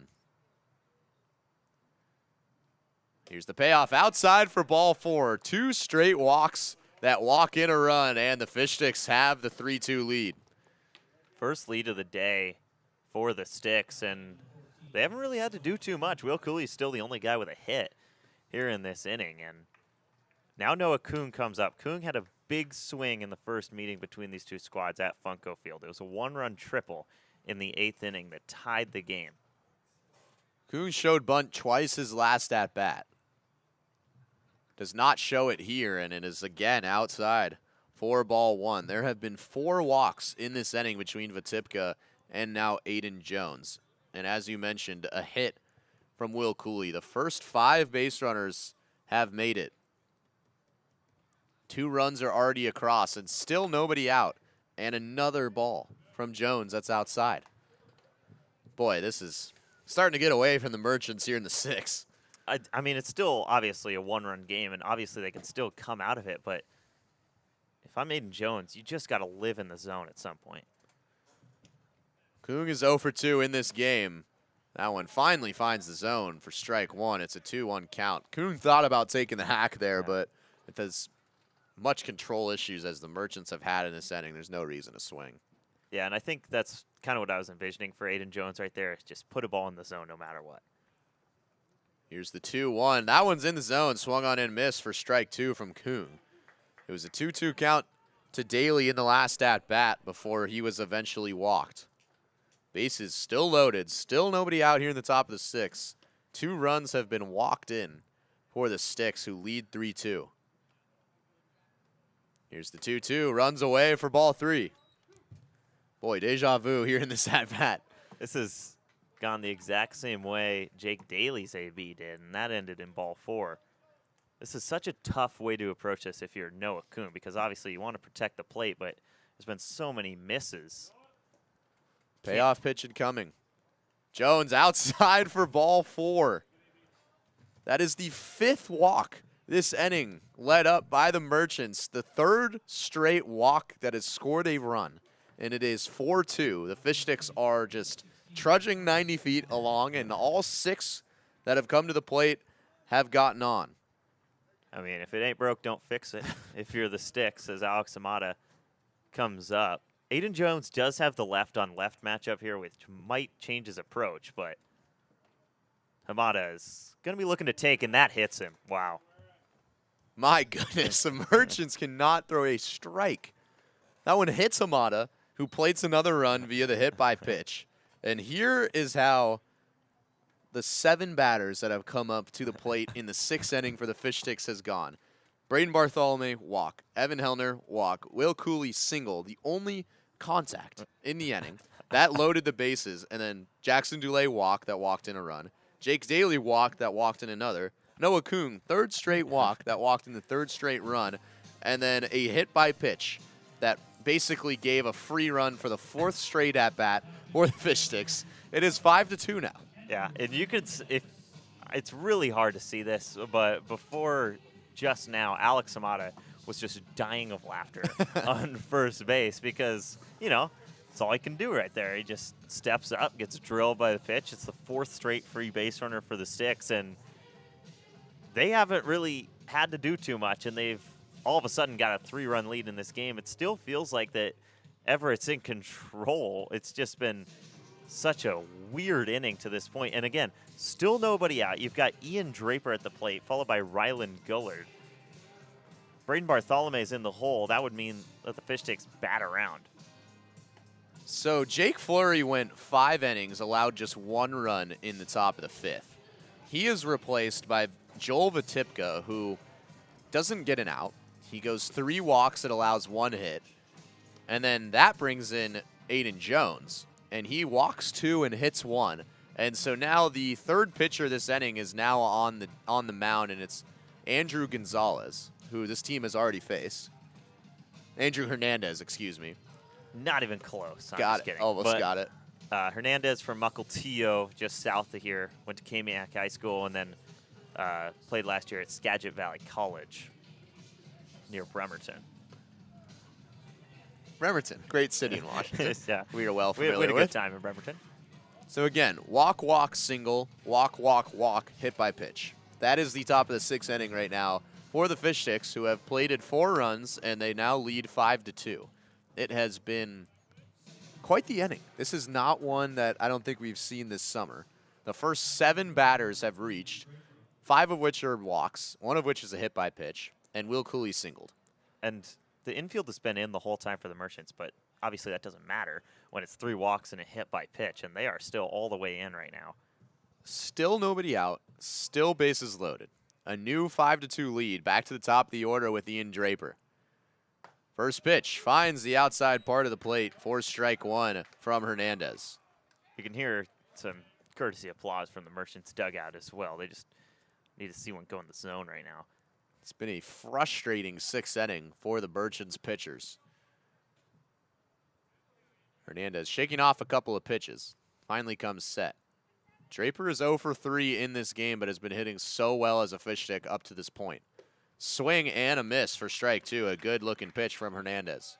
I said this when Jake Daly was up in a 2-2 count earlier, but it's very important that if Ian Draper does not end up working a walk or hit by a pitch or something like that here, it's important that he puts it in play and makes the Merchants defense get the fish sticks out. You can't go down on strikes right here.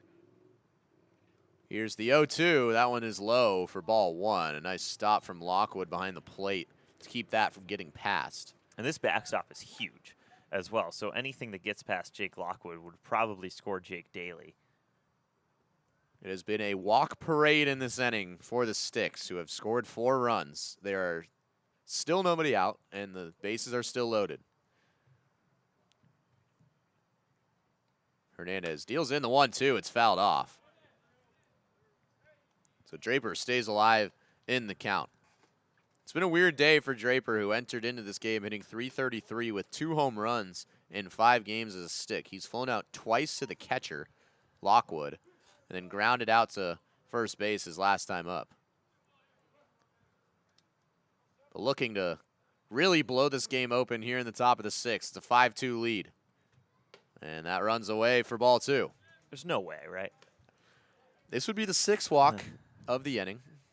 It would be the 8th straight base runner to reach in this inning if Draper were to go aboard. It's still only 1 hit as well. Turning into a 9U game right now. And that one runs away for ball 3 there. Boy, this would get funky if this was another walk. It would walk in another run. So far, all 4 runs have been scored by either a walk or a hit by a pitch with bases loaded. I don't think I've ever been more nervous for a 3-2 pitch than I am right now. Gonzalez comes set. This one's hit well into left field. It's going to tail foul. Excuse me, the pitch from Hernandez. So Draper stays alive. Once again, fouls it off. It's the 3rd time he's fouled off a pitch in a 2-strike count. And it remains 3-2. Just a bit early on that, but I'm not sure it would have had to carry to get to the wall either. Probably would have worked as a sac fly, but another chance for a walk right here. Another payoff pitch coming from Hernandez. And Draper lunges at it into shallow center. It's going to get down for a base hit. Daly comes in to score. The runners just advance 90 feet. And everything going the Fish Sticks' way right now as Ian Draper loops an RBI single into center. It is 6-2 Sticks. Whatever was talked about before the top of the 6th inning is, I don't know, it's just going the Fish Sticks' way. Every bounce, every blue pit, every pitch that's on the border is going DubSea's way. And, you know, Ryland Gullard now up, still nobody out, still the bases loaded. And now the middle infield is going to move back for the Merchants after Ian Draper kind of takes advantage of the infield in right there and sneaks one into shallow center. The first 8 batters have reached base for the Fish Sticks here in the top of the 6th. Can Gullard make it a full circle? That one finds the zone for strike 1. Walk, walk, single, walk, walk, walk, hit by pitch, single. That is how this 6th inning has gone for the Sticks, who trailed 2-1, entering the 6th, and now are up 6-2. Bases loaded, nobody gone. Gullard shows bunt. He gets it down. Gonzalez running in. He's going to make the play. Excuse me, Hernandez. I don't know what's going on with that mix-up there, but he does make the play. Really interesting that they have Ryland Gullard, who is hitting .323 this season and already has the hit to get today, to bunt with the bases loaded. And that's how the first out is recorded. Yeah, I'm just as surprised as you are, but it seems like if Kung was really moving down that line, that bunt would have been good enough to score him, and no one was covering first. Gullard would have been safe regardless, but still dangerous, and Bartholomew is going to bring in a run. Bartholomew too shallow right. That gets down for a base hit. Hamada is in. Draper coming around third, and he's in. And Braden Bartholomew once again delivers with runners in scoring position. It is now 8-2 DubSea. That is Braden Bartholomew at his finest. He goes after the first pitch, which he's so good at, and just finds green grass down the right field line. And this is turned from a really close game, a really low-scoring game, into all of a sudden a big-time lead for the Fish Sticks. Bartholomew started this inning. He walked and would eventually be walked in. He'll take off. Hellner swings and misses. Lockwood's not even going to throw down to second. So runners on second and third now with just one gone here for Hellner. Do you think that the hit and run was on right there, and Bartholomew's jump was just good enough that it ended up working out for the Sticks? I mean, everything's going their way. It might as well have. Hellner's up for the second time this inning as well, and a shocker, he walked and scored. Hernandez delivers. That one's low. Lockwood keeps it in front of him. Jake Lockwood has had a good inning behind the plate in a frame where the Merchants have just struggled mightily to put the ball in the zone. Lockwood's been all over the place. The one run this inning has come in via a bunt. One out from yeah. Ryland. Yeah. From Ryland Gillard. There have been 6 runs. More than one run for sure. 7 runs, excuse me. So that one runs in on Evan Hellner.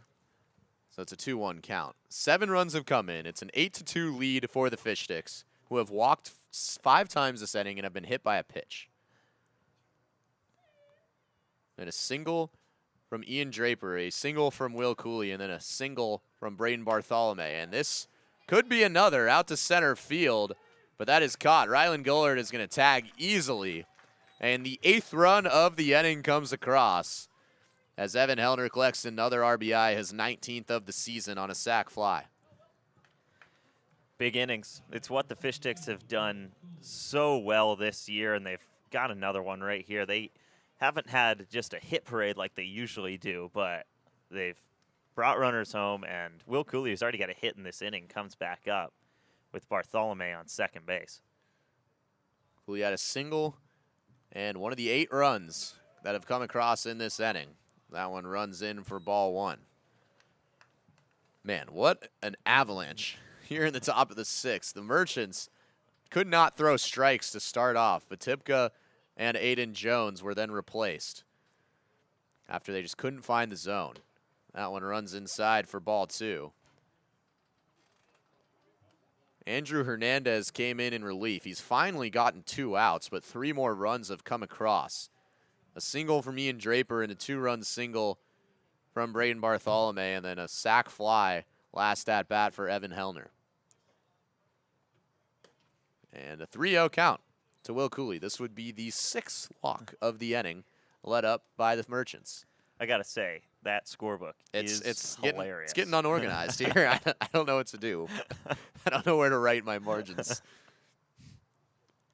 3-0 with 2 gone. Bartholomew at second. Cooley swinging on 3-0 out to German. German's going to have to make a long throw, and not in time. Cooley is aboard. The interesting inning continues. Cooley swings on a 3-0 count and gets an infield single for his 2nd hit of the inning. Well, there's been, 6 walks in this inning, and he's swinging 3-0. It's turning into a hit anyway. This is just every bounce going the Fish Sticks' way right now. Now runners on 1st and 3rd. Jackson Dulé back up for the 2nd time this inning. He takes a look at ball 1. Dulé walked, shocker, in this inning and came around to score a run. He did walk in the first RBI of the inning to tie the game. The clutch gene for Jackson Dulé. My goodness, Cooley was side shuffling, daring Hernandez to pitch over to first, and Hernandez didn't. And Cooley literally waltzes to second base. That is the easiest stolen base you will ever see a runner have. Maybe only rivaled by Alex Amata on Sunday. Boy, this has turned from interesting to weird. That one is in for strike 1. It's a 2-1 count now to Dulé, who suddenly has 2 runners in scoring position. And Hernandez is a lefty as well, so he sees all of that go down and still comes home. 8 runs have come across. 2 more could come with a single. Dulé was thinking about it, but swung through. It's a 2-2 count. We have seen a 9-run inning this year from the Fish Sticks. We have not seen 10. We are at 8 at the moment. Dulé had a double back in the 2nd and walked about 10 to 15 minutes ago. And that one runs in for ball 3.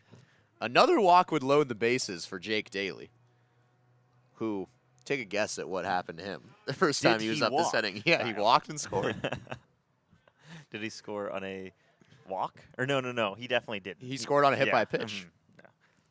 Here's the payoff from Hernandez. It's in the zone, and Dulé fouls it off. Still alive. My book is becoming a little unorganized, as you said, but 5 walks, a hit by a pitch, and 3 singles and a sac fly. That is what's happened this inning. Or 2 singles, excuse me. Another payoff incoming from Hernandez. Dulé with 2 runners in scoring position and the 6th walk of the inning. That one runs outside. Dulé has walked for the 2nd time this inning and is at first base. And Jackson Dulé had a 10 plate appearance stretch against the Washington A's earlier this year where he walked 6 times. Now he's got 2 walks in an inning. He's just making walk history this summer with the Fish Sticks. Beckett Turnbow was warming up to come up in the bottom half of the 6th. He is currently doing between the legs dribbles with the baseball out there in the bullpen. This has turned into quite the long inning. Jake Daly's up again. Take a wild guess at what he did. Yeah, the no, first we've time already been over this. Yeah. Walked and singled, or walked and scored. Did walk in an RBI. Has also doubled in the 5th, which seems like an eternity ago.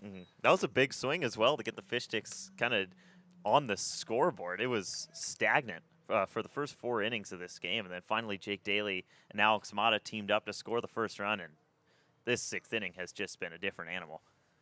8 runs have come across. It is 9-2 Fish Sticks. Daly, a single to left center field. That'll get down. Bartholome, the 9th run to come in. Cooley, the 10th. The throw to second, not in time. Jake Daly, his 2nd double. We have reached double-digit runs here in the 6th. And it is 11-2 Fish Sticks. And there are still 2 runners in scoring position for Noah Kung. This is incredible to watch from the Fish Sticks. And now 2 extra base hits on the day for Jake Daly. And you just have to look at that double he had in the 9th inning on Sunday. And he ended up scoring the winning run in that game. And obviously, you don't want it to come as late as it did in the summer, but that has served as the turnaround for him at the plate, at least today. He is having quite the game. So Andrew Hernandez was the 3rd pitcher of the top of the 6th inning. Now an extended mound visit by the catcher, I believe, to give a little bit more time to yet another bullpen arm, which I believe is Pearson, who came in on Sunday. He would be the 4th pitcher this inning. I don't think I've seen that many in my life. Well, Noah Kung is going to look to bring Malachi Pearson into this game, but 10 runs on limited hits as well. I believe that's only hit number 4 or 5 in this inning. Noah Kung takes a look at strike 1. Kung, take a wild guess what he did. Did he walk? He walked. Yes. In this inning. Gosh, I am good at this. One of 6 to walk in the setting. He was actually gunned down at home on a bunt from Ryland Gullard. He was the first out of the inning. Swings through strike 2. It is an 0-2 count. The Merchants are 1 strike away from getting out of a nightmare of the top of the 6th inning. Well, Jake Daly was in a 2-strike count and just put a great swing on a ball, turned it into a 2-run double. Noah Kung looking to do the same thing. And again, he had a triple last time the Fish Sticks played here. And a swing and a miss for strike 3. And the Fish Stick frenzy of the top of the 6th is finally over here in Everett. The Merchants are out of the 6th inning, but the Sticks play 10. It is 11-2 going into the bottom half of the inning. For over 15 years, As You Wish Electric has offered the comprehensive electrical solutions Seattle families trust. We are proud to announce that we can now also serve your plumbing, heating, and cooling needs. As we grow, we are committed to delivering the same knowledgeable and friendly experience that earned our spot as the region's top-rated electrical company. Contact As You Wish Electric Plumbing, Heating, and Air today to learn more.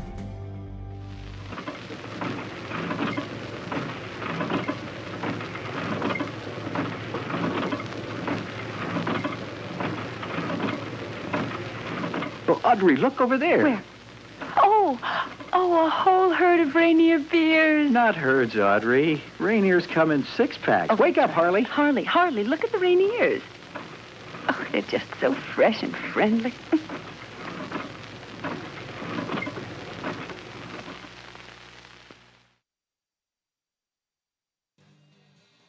Beckett Turnbow had quite some time to think about what he was going to do on the mound in the bottom of the 6th inning. It was 2-1 the Merchants had the lead going into the top half of the 6th. Turnbow is warming up in the bullpen, possibly thinking about protecting a lead. Instead, the Fish Sticks drop 10 in the top of the 6th inning. 6 walks are allowed by the Merchants pitching staff. It is now 11-2 going into the bottom half of the 6th. And do you think that might mess up Turnbow's rhythm a little bit? Well, it sure probably has some impact mentally on Beckett Turnbow's mentality coming into this game, because it is a wildly different situation right now than it was when he started warming up over there. But at the same time, it takes quite a bit of weight off his shoulders that this is a 9-run game and he's got all kinds of breathing room. Still, though, this is going to have some sort of impact, I'm sure. And Beckett Turnbow has been pitching so well recently, but did give up a run last time he faced the Merchants on Sunday.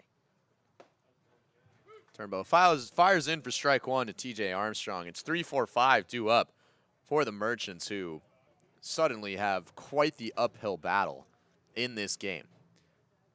This is Turnbow's 11th appearance of the season as he fires in ball 1. It's a 1-1 count now to Armstrong, excuse me. We saw something last time Turnbow pitched that I think perfectly encapsulates him as a pitcher. It was a 4-pitch walk followed by a 3-pitch strikeout to start his outing. That one runs in for strike 2, and Turnbow in 17 innings has 25 strikeouts, but has 15 walks. And we saw a lot of the control issues at the beginning of the season, but he's really turned things around in July, both on the plate, or at the plate and on the mound, as that one hits the dirt. It's a 2-2 count. He would lose a lot he would get ahead in counts and then lose a lot of hitters. And I think the difference for him is that he doesn't lose those hitters anymore. He's able to have that put away stuff that he didn't really have in June in the early outings of his summer. High velocity guy. That fastball touches 93 miles an hour. Armstrong fouls off that fastball to stay alive in the count. And just such a different ball game than what he expected to come into here. So don't be surprised if there's a bit of, weirdness for Beckett Turnbow. And that is nasty. Oh my gosh. Off speed, he goes to it for the first time in the at-bat and sits down Armstrong. So apparently the long wait didn't bother Beckett Turnbow on the first at-bat, and he sits down Armstrong for the first out of the inning. So his fastball, he throws it so often, and it's so speedy that when that off-speed comes across the plate, it is just filthy to look at. And there's another one in for strike 1 to Jacobs. Dylan Jacobs is 5 for 8 over the last 3 games, including this one against this team. He lined out to the shortstop his last time up. He had a single to left field back in the 2nd. Was 2 for 4 and homered against this team on Friday. He was 2 for 2 with a couple of walks on Sunday. That one runs inside. Man, that looked a little too inside, but given a strike. 1-2 count. Yeah, we maybe got some displeasure coming from Funko Field, but it has just been a frustrating sequence for the Merchants in the past 30 minutes. That one, another off speed, inside and low, so it's a 2-2 count to Jacobs, who is, again, it's just been such a tough out over the last 3 games. Turnbow delivers, that one in the dirt, pops up, and Jacobs catches it, so full count. It's a nice play from Jacobs. All over it, looks back, sees the ball's coming to him, just catches it like an egg almost. But 3-2, I mean, obviously this is not the highest leverage spot for Beckett Turnbow, but it would be big for him to get out of a hitter like Jacobs with a K. Jacobs stays alive, fouls off that fastball straight back. That was beautiful play-by-play commentary there on the catch from Dylan Jacobs. That was beautifully done, beautifully articulated. The Cronkite School of Journalism, everyone. Down at ASU. Yeah, round of applause. Another payoff from Turnbow. That one's outside of the zone, and Jacobs is aboard again. So Turnbow loses that count. And with 1 down, Jacobs is at first. Yeah, we've seen this from Beckett Turnbow, all summer. The strikeout followed by the walk. This is just part of him as a pitcher, but the strikeouts have to outweigh the walks. Usually he's good for at least a K and at least a walk in an inning, but the bounce back is huge for him right here. That'll bring up Christofferson, who takes a look at strike one, big first pitch. At least for his mentality, not for the game, as it is 11-2 after 10 runs came across in the top of the 6th inning for the Fish Sticks. This game flip-turned in an instant. Well, not really an instant. Slowly flip-turned as the Fish Sticks drew walk after walk in the top of the 6th. That one's in the dirt. It's a 1-1 count now to Christofferson. And Beckett Turnbow's really hard to steal on as well because he's got that speedy fastball, and he throws it so often that you can't count on anything but the fastball. So you're not going to see a lot of stolen bases on him, which is something that Fish Sticks pitchers have struggled with all summer, to be frank. I mean, this team has not been very good at holding on runners. Turnbow floats that off-speed in there for strike two. That one started at the head of Christofferson before dipping in late. Jaden Palacios and Ryder Peterson warming up in the Fish Sticks bullpen. Interesting to see Peterson warming up in a 9-run game, usually a higher leverage guy. Turnbow delivers. Jacobs takes off. That one's low in the zone and no throw. It got away from Evan Hellner. So Dylan Jacobs has himself a stolen base. Can't help but think I jinxed that one. Just talking about how Turnbow's really good at holding on runners, and then he goes off speed and Jacobs times it with the steal, and that ball gets by Hellner. No chance at second. So Jacobs at second base with one gone here in the bottom of the 2nd. Merchants are going to have to plate a ton of runs to come back from this 9-run deficit they now find themselves in. Turnbow delivers. That one's fouled straight back to stay alive in the count by Christofferson. And this is really good stuff from the Merchants to stay alive in these counts, but we have seen that off speed. It was in the dirt, and it turned into strike 3 on TJ Armstrong. And Turnbow's throwing that off speed more than usual today, so don't be surprised if you see it right here. Here's the 2-2. It does go off speed, and it's in the dirt for ball 3. Turnbow in danger of letting up his 2nd straight walk.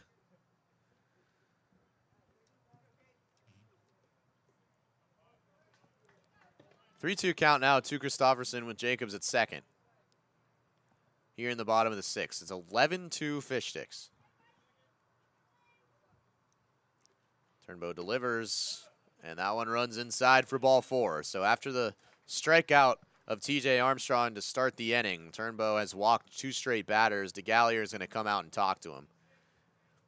And Merchants walked 6 guys in the top half of the inning, and the walk parade continues. You can't help but think that, he's got to sit out in the bullpen, and you said he was doing ball handling drills over there for a second, but you can't help but think that that has had some sort of impact mentally on Beckett Turnbow on the mound. But again, he's pitching with a huge lead right now, and I'm sure Coach DeGallier is out there telling him, like, just find the zone. You're not doing anything if all you do is just throw balls right now. That's really the only way you could let Everett back in the game, is if you don't make them work for anything and you force just walk after walk after walk. He's looking like Donovan Dent out there in the bullpen. Future Zag Donovan Dent once he gets his 5th year. Donovan Dent. He did kind of look like Donovan Dent out there. Shifty guard. Yeah. He will be a Zag, and the Zags will be a top 5 preseason team by the end of the week. On Indeed.com is where he will be. We'll see about that. End of the week. That'll bring up Max Patterson. Patterson, first pitch swinging up the middle. This could be 2. Over to second. Kuhn to first. Not in time. Does get the lead runner. But a nice comeback pitch from Beckett Turnbow. And there's 2 down. Yeah, that just wasn't hit fast enough on the turf. And it did catch a piece of the dirt mound on the way as well, which took quite a bit off of it. So a really clean turn from the middle infield of the Fish Sticks, but just not enough time to get Patterson at first. And runners on the corners, 2 down. It would be big for the confidence of Turnbow to get out of this inning clean, especially after 2 walks. First and third with 2 down. That'll bring up Jason Champagne or Champignon, depending on which broadcast booth member you're talking to. That one's in there for strike 1. He's been a really tough out today, Champignon has. He's 2 for 2, and he took both to the opposite field as well. He's also got 2 stolen bases. That one down low for ball 1. It's 1-1 count. Champagne came in to pinch hit on Sunday. He was 2 for 3 with 2 bunt singles. So he's 4 for his last 5 against this Fish Stick team. Turnbow delivers another off speed, which has been working quite nicely for him. In for a strike. Jason Champignon, if you remember on Sunday, he was coming into second base, and it was a weird play in that game, and he just trucked a defenseless Becca Turnbow at second base, and now Turnbow may be looking for revenge on the mound right here. Here's the 1-2. Runner does take off. That one slides in. Delayed strike 3 called, but Turnbow is out of the inning unscathed. Takes a long look at Champagne. I think he had that on the back of his mind. But to the 7th inning we go, and wow, what a long 6th inning. What a 6. That was fun. I'll be honest. That was pretty fun to watch for this team, and it's just so weird to say this, but 10 runs on 5 hits as well. And it's not like the Everett defense just gave up a bunch of errors either. It was just a lack of control, specifically from Joel Votipka and Aiden Jones. And the Fish Sticks bats, I mean, there's nothing else to do than just watch and take your base and watch and take your base. And they did that 6 different times in that 6th inning. And there were also a few hits sprinkled in there as well that were very timely. Braden Bartholomew brings home 2 more runs this summer. And then Jake Daly, who's putting together a great game. So here's how the 6th inning started. The first 8 base runners made it to first. Walk, walk, single, walk, walk, walk, hit by pitch, bloop single by Ian Draper. And then the first out of the inning was a bunt by Rylan Gullard, which we just don't see that often because Gullard gets the green light as basically the best hitter, the most consistent hitter on this team. He's hitting over 320 this season. He was the first out, and then Bartholomew had that aforementioned 2-run single. Evan Hellner brought in a run on a sac fly. That was the 2nd out of the inning. And then Will Cooley, another single. And then Jackson Dulay, another single. Jake Daly, a double to bring in 2 more. And then Noah Kuhn struck out to end the inning. So that was the 6th. In what was just not a great, it was a nightmare is how we would describe it for the Merchants pitching staff because they just couldn't get the ball in the strike zone. But all smiles are the Fish Sticks right now, and no reason not to.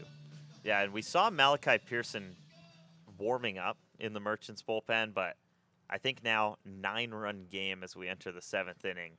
We might just be looking at Hernandez try to eat as many innings as possible. Pearson will likely still come into this game at some point, and he's still hanging out over there in the bullpen, but you just got to expect Hernandez to eat some innings and take this one home. Hernandez was the 3rd pitcher in the top of the 6th, relieving Votipka and Jones, as that is ball 1 to Alex Hamada, and he still threw 32 pitches in that inning. Jones and Votipka failed to combine for 1 out.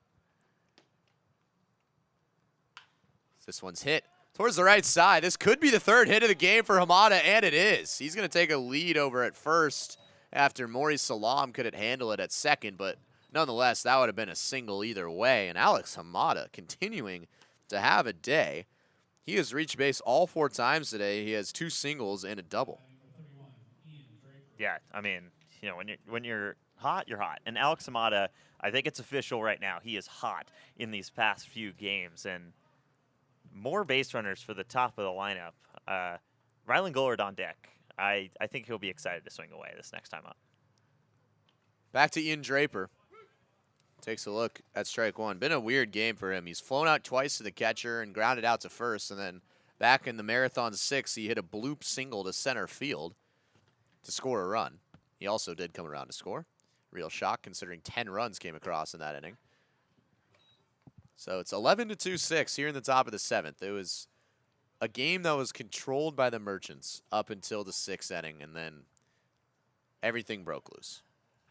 And Jake Lockwood behind the plate. I mean, he has been so busy with just the control issues that the Merchants bullpen has had today, but he hasn't let one ball get by him, and he hasn't let too many runners advance in situations where it matters. I mean, we've seen some free passes for the Fish Sticks, specifically Will Cooley walking to second base, but Lockwood has been just a wall behind home plate. Here's the 1-2 that's outside. Lockwood again diving out to make sure that stays in front of him. And Will Cooley literally did walk. He was in a 1st and 3rd situation. He was daring the lefty Hernandez to throw over to him. He was side shuffling to halfway to second base. Hernandez didn't care, and Cooley walked to second. Easiest stolen base he will ever have in his baseball career. That one slides in low, and it's a 3-2 count. This is not a good count for the Merchants, who walked the Fish Sticks 3 times on this exact count last inning. Draper was one of the exceptions to not work a walk in that 6th. Draper flies this deep into the air, not going to get far out of the infield, as German will back up to make the grab for the first out of the inning. And Andrew Hernandez, I mean, you know, it hasn't been his best outing. He gave up a couple hits. And even then, he has been put into a very tough spot in this game, and he's gotten outs, but man, this Fish Sticks lineup is just rolling and carrying it over from that homestand. That'll bring up Rylan Gullard, who was the first out of last inning on a bunt. Again, a weird situation to bunt in for Gullard, who entered the game hitting .323. Did single back in the 3rd. Has struck out twice and gone out on a bunt. It's been, I mean, weird has been the mantra of this game, but it's been definitely been an interesting one for Gullard tonight. Hernandez taking a look over at Hamada before delivering. That one is outside for ball 1, or ball 3, excuse me. Way off there. Not sure what. Not even close from Kyle Sweeney. Go Zags. 3-0, that one's in there for strike 1. Good to hear you're proud of that. Yep. Braden Bartholomew on deck. I mean, he's already driven in 2 today. A walk would put another runner in scoring position for him, and he is just kind of padding the runs batted in numbers right here. But Gullard, a couple takes back into a full count. He will be looking to swing right here. Bartholomew's up to 34 RBIs on the season, 8 more than anyone else. Here's the payoff. Gullard up the middle. That'll get down for a base hit. Just another line drive single for Rylan Gullard, his 3rd straight multi-hit game. And he is aboard. He is ridiculous consistent. And another multi-hit game. He had 2 and a walk-off last time they played the Merchants on Sunday, and lineup's just clicking right now. There's no other way to put it. And, you know, we can't really say anything that we haven't already, especially after that 10-run 6th, but it's just seeing the ball. 4 hits on Saturday, 2 on Sunday, including the walk-off, and now 2 today. As Braden Bartholomew up to the dish. Runners on 1st and 2nd with 1 out here in the 7th. That one grazes a part of the outside of the plate for strike 1. And another rare first pitch take from Bartholomew. Turned the first pitch into a 2-run single in that fateful 6th inning. Bartholomew walked and scored, and then 2-run single. Pretty good 6. That one dies out of the zone for ball 1. Again, multiple players, actually. 6 different batters for the Fish Sticks came up twice back in the 6th. That is one to remember. 10 runs, the most of any inning this season for the Fish Sticks. That one almost hits Bartholomew on its way inside for ball 2. And don't let this scoreboard overshadow what Jake Flory did on the mound as the starter today. He went 5 innings, only gave up a single run on 5 hits, and he needed 38 pitches to get through 4 scoreless innings in this game. The Fish Sticks could not move anyone around the base paths. Good looking off speed from Hernandez, slides in on the outside corner for strike 2. Again, Bartholomew entered the game as the team's RBI leader, has 2 more tonight to extend that lead. Is 1 for 3 with a walk. Hernandez delivers the 2-2. This one's taken towards second base. It could be 2. German over to first for the double play. So Hernandez and the Merchants get out of it, but they still got a long way to go going into the bottom half of the 7th inning. Wendy's went back to the kitchen to give our famous spicy chicken sandwich a total upgrade. More crunch, more flavor, with heat that just hits. Is this our best spicy chicken ever? Looks like a yes to me. Spicy chicken just got better at Wendy's. They always say, think happy thoughts. It's easy when you're a Wendy's Cookie Dough Frosty Fusion. I'm an instant dopamine hit. Get it? Dopamine. Like cookie dough. I said like cookie dough. Happiness is a Cookie Dough Frosty Fusion at Wendy's. Once upon a home, in a Seattle bungalow, the Huffs searched on Thumbtack to find their next pro. Now the job is all done, and the table is set. The hot dogs taste better on their fancy new deck. Start your home story on Thumbtack.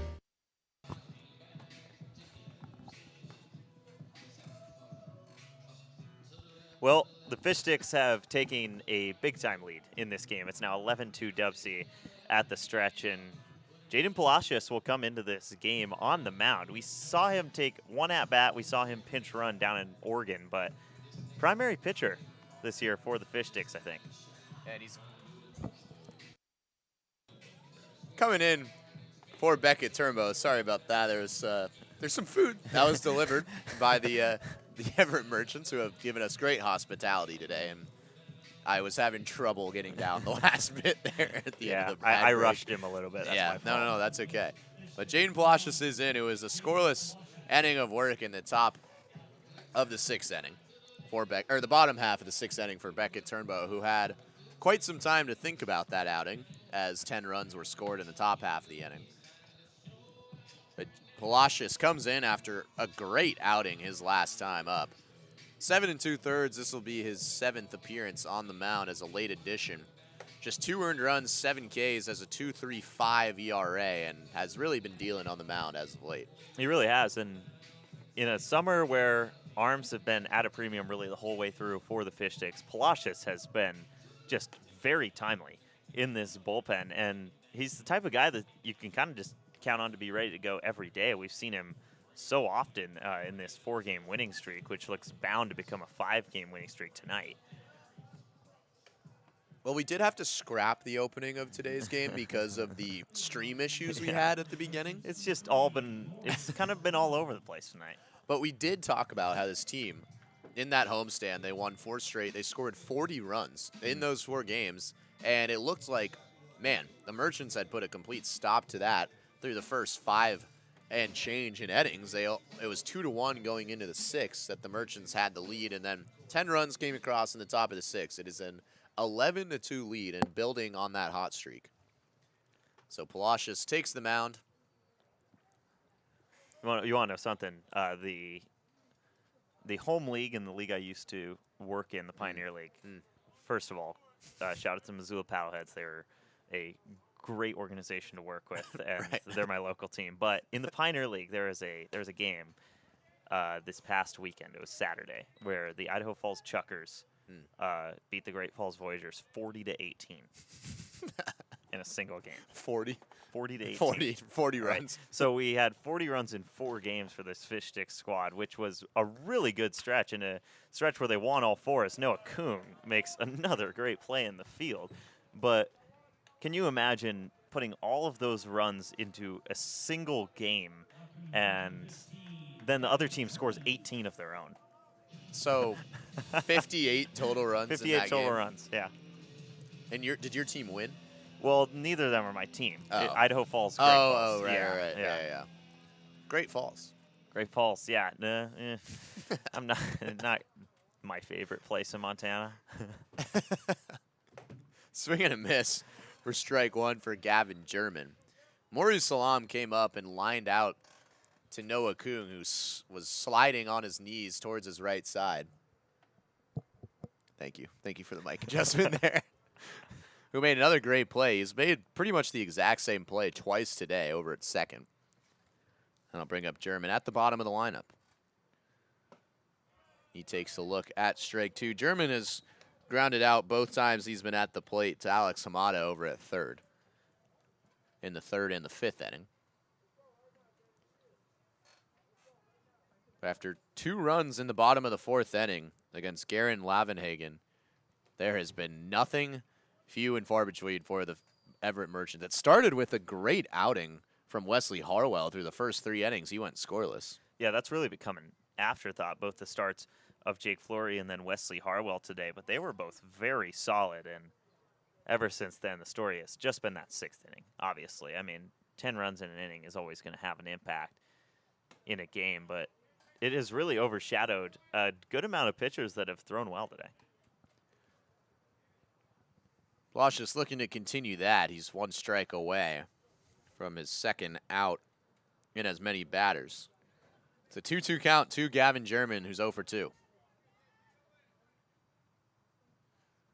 Palacios delivers off speed, is hit well into left field, and that'll get down for a base hit. Rodrigo Montano is now in left field, replacing Will Cooley. So a single, and German is on for the first time today. Yeah, that's hit on a line, and I think in a closer game you might see Montano go after that ball, maybe hit the deck and try and make that play, but don't want to take any risks and give the Merchants any free bags to somehow get back in this game, so they play it safe and keep German on first. Still an 11-2 deficit for the Merchants as Matthew McGovern takes to the plate and swings through strike 1. It has not been McGovern's day after he has killed the Fish Sticks in the last 3 times these two teams have met. He struck out twice and lined out to Noah Kuhn back in the first. The Speed Demon is 0 for 3 on the day. Palacios delivers. McGovern briefly showed bunt, but it's 1-1. So an 11-2 lead for the DubSea Fish Sticks based solely upon a 10-run top of the 6th inning. That is the reason that this game has gotten out of hand. It was 6 walks issued by the Merchants pitching staff, along with 5 singles. And that is how these Sticks have the lead. And outside of that 10-run 6th, I mean, we've seen a lot of good innings from pitchers, and it was just a control thing for the Merchants. Obviously, there were plenty of hits mixed in. There was a big hit from Jake Daly in there, a big hit from Braden Bartholomew as well, but the difference is those walks. And that's what got it started. That's what kept it going, and that is what created that 10-run frame. It's 4 straight wins for the Sticks, who are well on their way to a 5th. That is strike 2 to McGovern, in danger of striking out for the 3rd straight time. With a win, this team would go to 23-13. It would be 10 wins above 500 for the first time this year, with 3 games remaining after this in the season. Off speed, over to third, that'll get through Alex Hamada for another base hit. So McGovern on for the first time, and 2 straight singles for the Merchants here in the bottom of the 7th. And McGovern does have a limit on his base running with a runner on second in the form of Gavin German, but any situation where you're looking to get Matt McGovern out on the base pass is probably not going to go your way. Finn Still is now warming up in the Fish Sticks bullpen. We saw Ryder Peterson making a couple throws in their last inning. Palacios delivers strike 1 to Jake Lockwood. Lockwood's been held in check today after a great game on Sunday. He's 0 for 2 with a walk, and he was caught stealing in the 3rd. So German at second, McGovern at first with 1 gone here in the bottom of the 7th inning. The Fish Sticks have an 11-2 lead. Palacios loses his hat and fires in ball 1. We saw Becca Turnbow get into kind of a similar jam. Obviously, Turnbow's runners were on via walk, and Palacios' runners are on via hit, but we saw Turnbow get into a similar spot and end up getting out of it clean. Here's the 1-1 with 1 out incoming for Palacios, who fires in, and that's fouled off by Lockwood. Pretty similar to the last time Palacios was on the mound. He gave up some base runners, but was able to get out of it. He went 3 2/3 of scoreless work. Or 2 2/3, excuse me. ERA down to 2.34 on the summer. Takes a look back at second. Fires in a 1-2. Have to wait because the umpire is quite delayed, but that was a ball. Hold your breath. That one looked like it could have been on the corner. I do think that was pretty decisively outside, but we've seen Palacios get into a few 2-strike counts, and that hasn't mattered to the Merchants hitters on him right now. A couple 2-strike hits. Time called by Lockwood. Palacios shook off a few pitches. All right, I'll put you on the spot. 2-2 in this situation. What you throwing? Got to go off speed, low and away, and make him chase. Here we go. It was a fastball outside. All right, I'll put you on the spot. Where does Donovan Dent go once he's cleared? The workforce. The workforce. Workforce state. That's where I'm heading next after this summer. LinkedIn, please save me. Me and Donovan Dent are on the same wavelength. Here's the payoff pitch. Lockwood just barely fouls it off. I'm not sure he got a piece he of missed that. it. Yeah. It sounded like he got a piece, but that just got away from Evan Hellner. The runners do advance, but Palacios gets the strikeout. Yeah, I mean, all that matters right now is that he got that second out. 2 runs are not going to put a scare into the Fish Sticks right now, but you could see Everett start to make some noise in this game, and we've already seen a 2-out rally from them in this one. They scored both of their runs in that 4th inning with 2 down. 2 runners in scoring position now for TJ Armstrong. Standing at 6'5", steps into the box, takes a look at ball 1. Armstrong 0 for 3. Struck out swinging back in the 6th.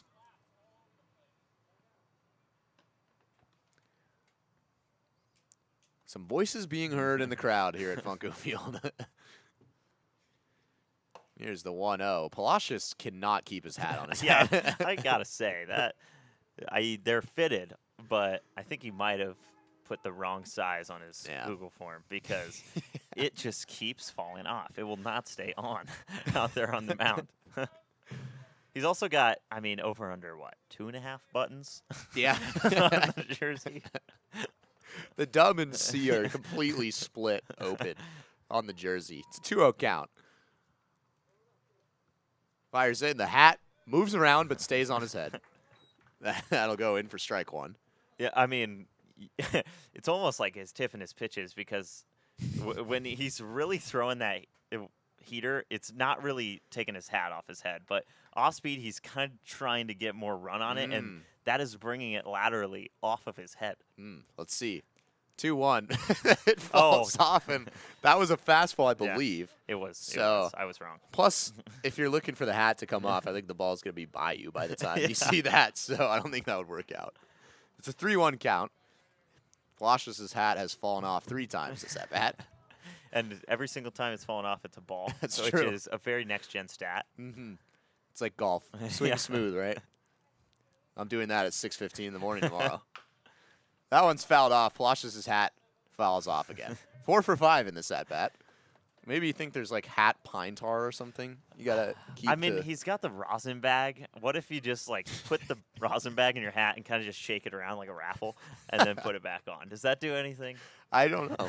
It sounds... That would also be just a disastrous hair choice. Yeah, that would look like you have lice. Yeah. Here's the payoff pitch. More importantly, will his hat stay on? It does not, and this one is ripped into left field for a base hit. 2 runners are going to come in. Armstrong takes a big lead around first and will stay put.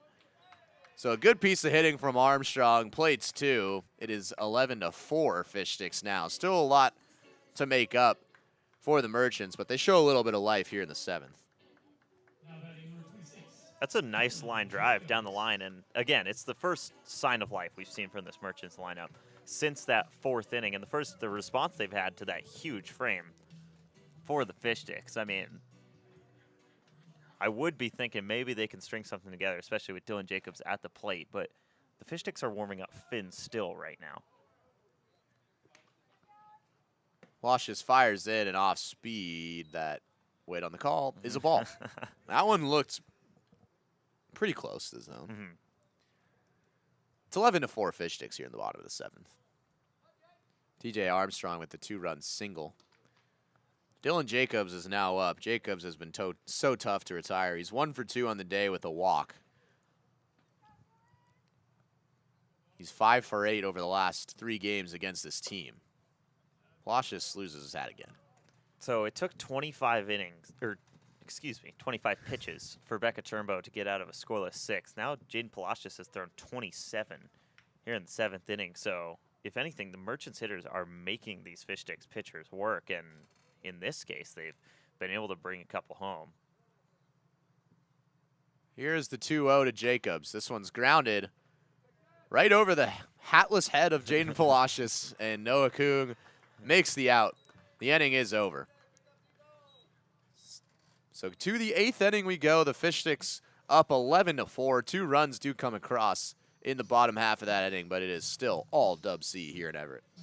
It really is, and that is the first inning that we've really seen the Merchants hitters start to put balls in play. Obviously, Beckett Turnbow, not a guy that gives up a ton of hits, but a few hits in that inning, 3 to be exact, and they bring home 2 runs. It's still a long road back, though, and that brings in Malachi Pearson in the top of the 8th inning. Last time we saw Malachi Pearson in the top of the 8th inning at Funko Field, the Fish Sticks plated 4 runs on him, and he didn't record a single out. Pearson did have a great appearance in relief on Sunday. He went 2 scoreless innings against this team to keep it close before Ryland Gullard would deliver the walk-off hit. So Pearson is out now in the top of the 8th. 4-5-6 due up for this Fish Sticks team that holds a pretty sizable lead. 10 runs in the top half of the 6th inning, and it is 11-4 here at Funko Field. Now here's your question of the day. I actually don't have one, but we do usually do a question. Care to share? Wow. I actually just completely forgot. I had one in my head. That's why I just shifted to it, and I completely lost it. That's all right, man. Well, do you have one? No, of course I don't. I was kind of expecting you to have one when you said you had a question of the day. All right. Okay, we'll go top. This is your job now. Yeah. No. Yeah. All right, I was thinking about it. I realized why I was thinking about it. Top 3 soft drinks. Top 3 soft drinks. Yeah. Wow. Okay. We are a very DC heavy broadcast booth. 100%. And I think it is number 1. I think the Diet Coke is DC. number 1. Yeah. Okay. I'm sure you're gonna say DC number 1. Well, it's in my top 3, but I'm gonna go a different direction. Oh, really? Okay. Yeah. Well, you just have it so often. Yeah. Well, I do. Oh, it's definitely in my top 3. Yeah. But okay, DC 1. It is incredible. Diet Coke. Yeah. And 0 cows. I mean, I'll go a good Dr. Pepper number 2, and then Sprite 3. Kind of a basic top 3. But okay. Well, I don't know. I like the classics. This could change your order, but the soft drinks was just anything that's not alcohol. I think chocolate milk is my number 1. Oh, okay. Yeah. That is definitely a different ballgame. Yeah. Does that change your? Honestly, no. I don't think it does. Okay. Yeah. Chocolate milk number 1. Undisputed GOAT. Okay. It just hits a spot every time. Yeah. I don't know. I never got into it. What? I'm more into their old stuff, which was like school lunch. Yeah, right. Yeah. The high quality chocolate milk. Okay, so that's number 1. I've had higher quality chocolate milk than the True Moo cartons that they threw out there. Oh, you know the ones then. Oh yeah. You know the ones. I was a regular. Yeah. Still even then. Number 2, DC has to be Diet Coke. Number 3. A good lemonade does hit. That was my honorable mention. Like, really? Yeah. Evan Hellner steps to the dish and takes a look at strike 1. What do you think Evan Hellner's favorite soft drink is? Who knows, man? I don't know. It's kind of just like you're debating. Like, very like we have any idea. Very subjective. It is. That small one. 1-1 count to Evan Hellner. It is 11-4 here in the top of the 8th inning. That's why we're discussing chocolate milk. we'll have to get that out of him at some point. Yeah, we will have to. It is a pressing question now. Let's take our guess though, because we have to ask him. Evan Hellner. I'll go. He's a lemonade man. He's a lemonade guy. Okay, that one's in the dirt for ball 2. I'm gonna have to go with Dr. P. Okay. I think it's going to be the doctor. Yeah. I think it's Dr. Pepper. I don't know why. Yeah. We're just going to stick with that. Seems like a popular choice, too. Could be. Dude. Anyway. I've been cured by the doctor many a time. 2-1, Hellner takes it foul. It is now a 2-2 count. Pearson up for the first time in the 8th inning. It's Hellner and then Will Cooley after another great outing. Couple of singles and a run for Cooley. He is replaced by Rodrigo Montano, who's on deck.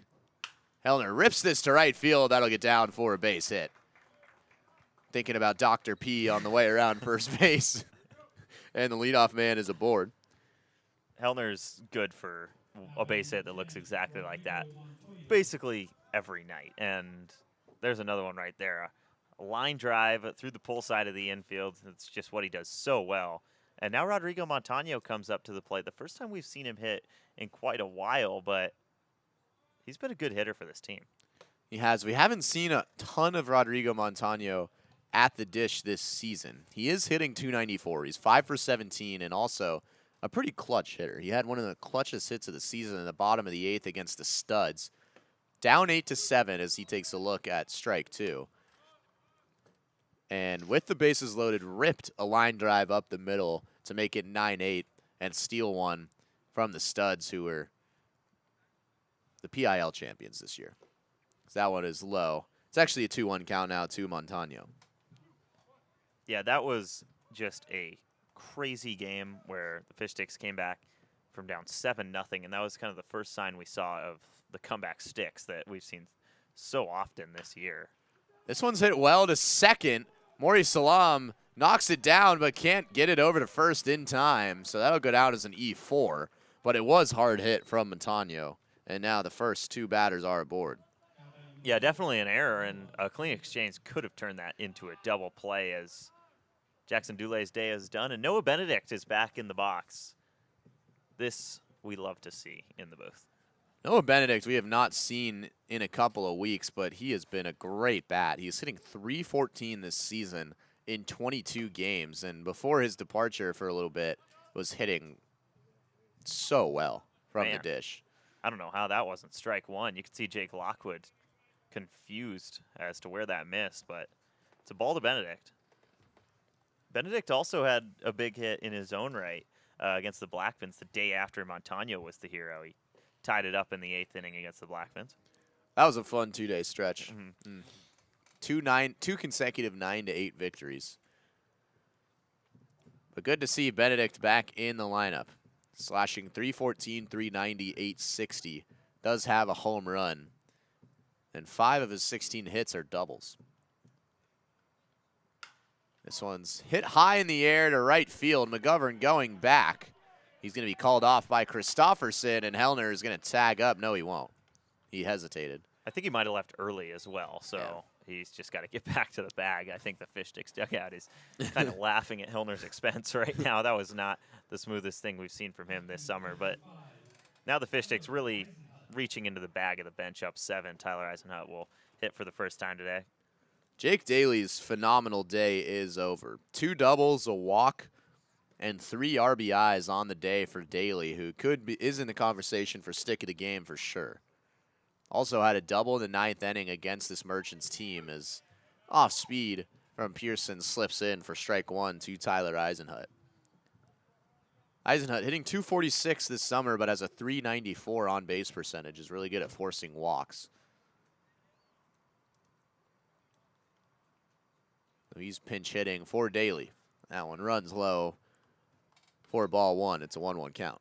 I mean, Coach Lynn putting in the clutch crew right now. Tyler Eisenhut down to their final strike against the Redmond Dudes delivered, and he's also had a few big hits outside of that. Here's the 1-1. Eisenhut thought about it, but it tails in the outside part of the zone for strike 2. It's a good bounce back from Pearson after 2 straight base runners. He gets a fly out on Noah Benedict and then gets ahead on Tyler Eisenhut. Noah Kung waits on deck. 1-2. Eisenhut swings and misses for strike 3. Is a nice off speed from Pearson, who floats it in there. That's the second out of the inning here in the top of the 8th. Yeah, that's a really nice changeup from Malachi Pearson. I mean, it just rolls right off the table, and Eisenhut was almost golfing at it in a 2-strike count. Still an 11-4 lead for the Fish Sticks over the Merchants here in the top of the 8th. That one runs. Oh, it happened. It happened. 5 straight games. Noah Kung has been hit by a pitch. That was. Oh, my That goodness. is unbelievable. He takes the first. The bases are now loaded, and the hit by pitch king delivers again. I don't know what it is. That is now his 11th of the season and 5 straight games. How does he do it? It is an art. Is it an art to get hit by a pitch that often? I feel like it has to at some point. There's got to be something about it. That just doesn't happen by accident.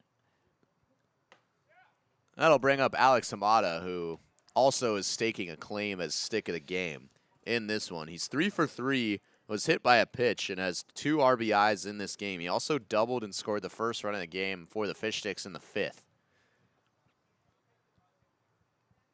Here's the 1-0, Hamada. Oof. That was close to the strike zone, and That's was called a ball. That's the second time we've seen that pitch called for a ball, and kind of just on that top rail, kind of on the line. Here's the 2-0. Hamada takes a look, and it's in there for strike 1. So Hamada, single back in the 3rd, a double in the 5th that scored Jake Daly, was hit by a pitch and scored a run on that hit by a pitch back in that marathon 10-run 6th inning, and then singled his last time up in the 7th. This one's lifted into right field. It should be easy for McGovern, and he sits under it for out number 3. So Hamada finally retired for the first time in 5 plate appearances in this game. It's 11-4 Fish Sticks going into the bottom half of the 8th inning. You ever wonder how Crispy gets to the fryer for games?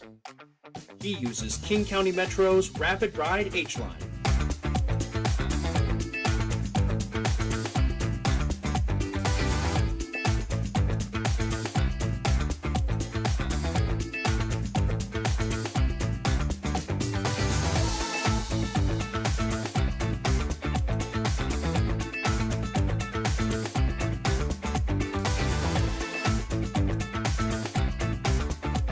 King County Metro, the official commute of your DubSea Fish Sticks. Once upon a home in the Issaquah Highlands, the Parkers used Thumbtack for a new kitchen island. Now the pizza is cooking and the kids are excited. Thank goodness for Thumbtack and all it provided. Start your home story on Thumbtack. For over 15 years, As You Wish Electric has offered the comprehensive electrical solutions Seattle families trust. We are proud to announce that we can now also serve your plumbing, heating, and cooling needs. As we grow, we are committed to delivering the same knowledgeable and friendly experience that earned our spot as the region's top-rated electrical company. Contact As You Wish Electric Plumbing, Heating, and Air today to learn more. Here for the bottom of the 8th inning at Funko Field in Everett, Washington, Kyle Sweeney and Angus Trangmo with you here for the last road game, for better or for worse, as we've said here on the Fish Sticks Network. We started the game dealing with so many stream issues, so we appreciate you guys for sticking around, but it is 11-4 here in the bottom of the 8th inning, and Finn Still is now coming in. Still a primary closer for this team, but he is as shut down as it gets. This will be his 15th appearance. He has pitched in 18 1/3 innings and has just a 2.45 ERA on the season. 19 strikeouts, 3 walks. And I mean, you made a great point during the break, which is, you know, maybe you're a little confused that Finn Still's coming into a 7-run game in the 8th, but only 4 games remaining in the calendar, and this is the last league game, and you might as well get your guys' innings, even if they're not the highest leverage spot. So Finn Still comes in looking to put away the final PIL game of the summer for the Sticks, and there is still action in the pen for the Fish Sticks as well, so can't expect him to go both of these innings, but Still has been so nasty all summer. Ryder Peterson is still up and moving around in the bullpen. You might expect him to come in the bottom of the 9th inning. Makes me wonder, how many great points have we made in between innings that people haven't had the grace of hearing? I mean, that's bad that's takes. a little full of ourselves. I think we've also said some bad stuff. Oh, we've said some terrible takes, too. Yeah. Thank goodness for the mute button. Yeah. Right? A button we did not have our first broadcast in Evans, believe it or not. First pitch swinging, and that is a single for Caden Christofferson. So attacks Finn Still right off the jump, and the leadoff man is aboard. And I mean, ever since that 10-run 6, the Merchants have had runners on quite a bit, and they did bring them home in that 7th inning. They played it too, but it is going to take a lot more than that to get back in this game. That'll bring up Max Patterson. He swings the first pitch and fouls it off. Christopherson, a ton of speed. We haven't seen him take off yet today, though. Patterson had an RBI double that got the scoring started in this game back in the 4th. It was 2-1 going into the top half of the 6th inning before the Fish Sticks plated 10 runs to break this game open. Off speed from Still, just misses for ball 1. That's a good watch. I mean, that is starting over the plate and then just breaking away really far, and Patterson leaves it be in an 0-1 count.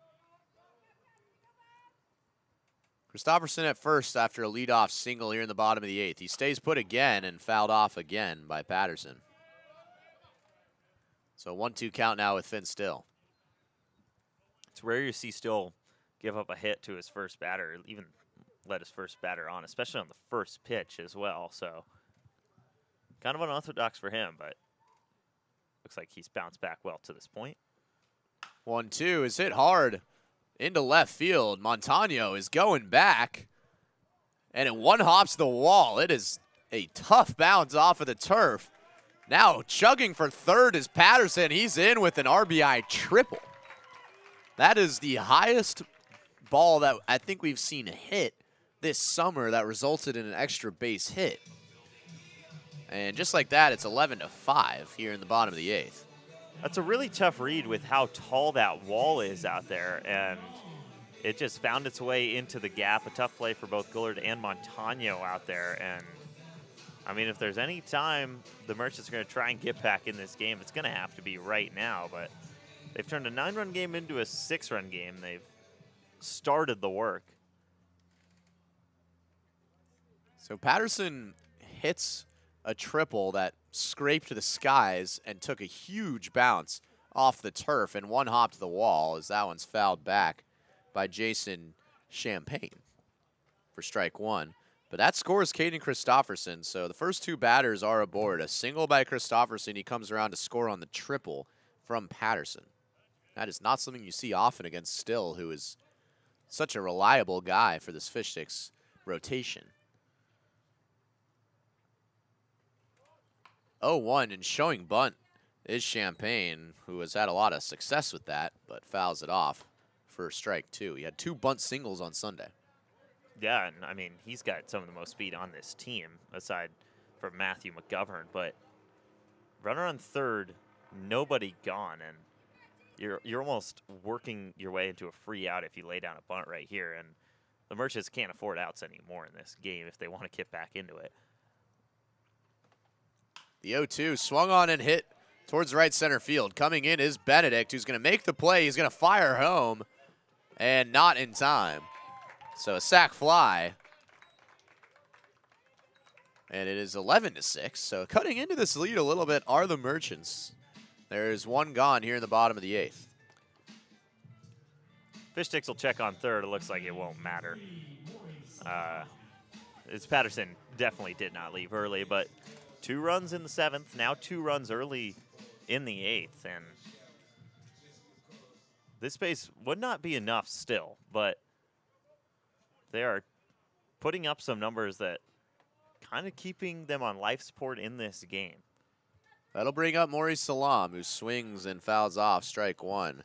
So 11-6 here in the bottom of the 8th. It was 11-2 after the top half of the 6th. 2 runs came across in the 7th against Jaden Palacios, and 2 have come across here against Finn Still, which has been a rarity this season. So 11-6 here in the bottom of the 8th. Still fires in there for strike 2. Quickly ahead 0-2 to Salam. Salam is 0 for 3 in today's game.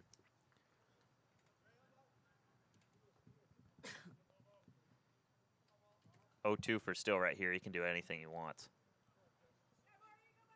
Still only 1 gone. Still goes high for ball 1.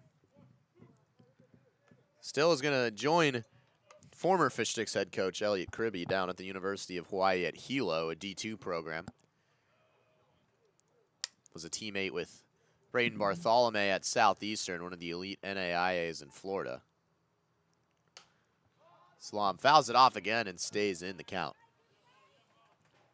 And almost like ever since that big inning for the Fish Sticks, the Merchants have been able to play a little bit more loose on the field, and that's turned into better at-bats, that's turned into a few more hits, and that's turned into 4 runs in 2 innings now. Still trying to get out of the 8th inning. He's ahead 1-2 on Maurice Salam. Delivers. This one's hit towards short. Ian Draper's got it. He fires across the diamond, and a nice pick. No, he's off the bag as Braden Bartholomew. So another base runner for the Merchants, who are starting to breathe some life into this game. Looks like that'll be a throwing error on Draper over at short. And, I mean, I said it already. If they're going to do it at any point, it's going to have to be right now. And you've got the top of the lineup on deck. If Gavin German reaches base, the Fish Sticks are going to have to start thinking about that as a possibility. Ryder Peterson was warming up. He has stopped for the moment, but is still up and moving around in that bullpen. A surprisingly rocky appearance for Finn Still. As Gavin German steps to the plate, takes a look at strike 1. So single from Christofferson, who would come around to score on a triple from Max Patterson. Patterson would then score on a sac fly from Jason Champagne. And Maurice Salam just reached on an error from the shortstop Ian Draper. And things have gotten a little interesting as that one's fouled back and Still is ahead 0-2. We've seen Phil still ahead in the count as much as he usually is. It's just a matter of the Merchants being able to work out of these counts and find ways on base.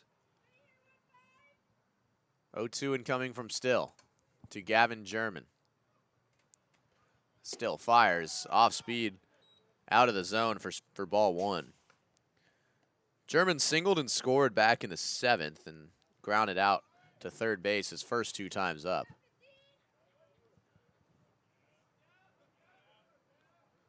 1-2 incoming from Still.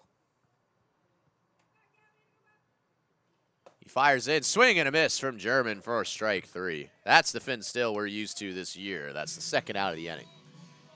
Yeah, and it felt like just an out was going to calm everything down here on the field for the Fish Sticks. And now all you need is a force out at either second or first base, and you're out of this inning with a 5-run lead. So that takes a little bit of the tension out of the air here in Everett. Back to the top of the lineup card, Matthew McGovern steps in for the 5th time today. He's 1 for 4. He scored in the 7th. That one's outside for ball 1. Struck out twice back in the 3rd and in the 5th. Again, really speedy guy for this team. 1-0 count to McGovern with 2 down.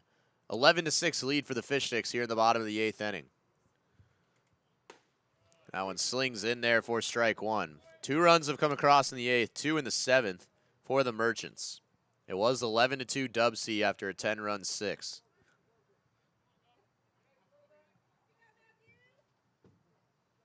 Still checks over at Maurice Salam at first. Delivers the 1-1 that's fouled off by McGovern down the right field line. Yeah, just a bit early to a pitch that was a few steps down from the usual fastball velocity from Finn Still, and McGovern has worked into a 2-strike count seemingly every time he's come up today. Still ahead 1-2. He fires in, off-speed tails away from McGovern for ball 2. Man, he looks like Stephon Diggs. Yeah, we did mention it last game. It's uncanny. You can't really see on this whatsoever, but good look and you'll know. It's pretty obvious. 2-2 is fouled off again. Ooh, and looks like that might cut a piece of McGovern's front leg. That'd be the left leg on the way out. Took a knee after that pitch. Was grounded to the left side, which would mean it caught his left leg. Talking to the coach, seems to be okay. Home plate umpire is going to grab more baseballs. I mean, that's just a stinger. If you've ever done that, if it hits off the side of your ankle, there's just like that point, and the baseball will somehow find a way to hit exactly on that point every time you foul it off down there, it seems. And McGovern just had to take a walk for about 20 seconds. It looks like he'll be back in the box full strength right here. He is wearing an ankle guard on that left ankle, and I think it somehow missed it. Unfortunate. That's what I'm saying. It It's a always tough seems one. to evade whatever protection you have. 2-2 incoming from Still once again. Swing and a miss for strike 3. McGovern has sat down for a third time today. That'll end the bottom of the 8th. A little bit more life for the Everett Merchants. They trail 11-6 going in to the 9th inning. Yeah, and I said it earlier, but it seems like they're just playing a little more freely, and that has turned into a lot of great at-bats from this team. And obviously, still a long road back. They're going to need 5 runs in this 9th, but they have played much better ever since just a off-the-rails 6th inning for the Fish Sticks that will very likely prove to be the difference in this game. The most amount of runs they've scored in an inning this season. It was 10 in the top of the 6th. Pearson's back out for another inning of work. The Fish Sticks are still in control here in the 9th, but Merchants have crept their way back into this game a little bit and have kept the Sticks on edge. A classic. Yeah, Going over the loudspeakers. I had to take a moment there. Final road game of the year, and boy, the road trips have been, a part of it. Yeah.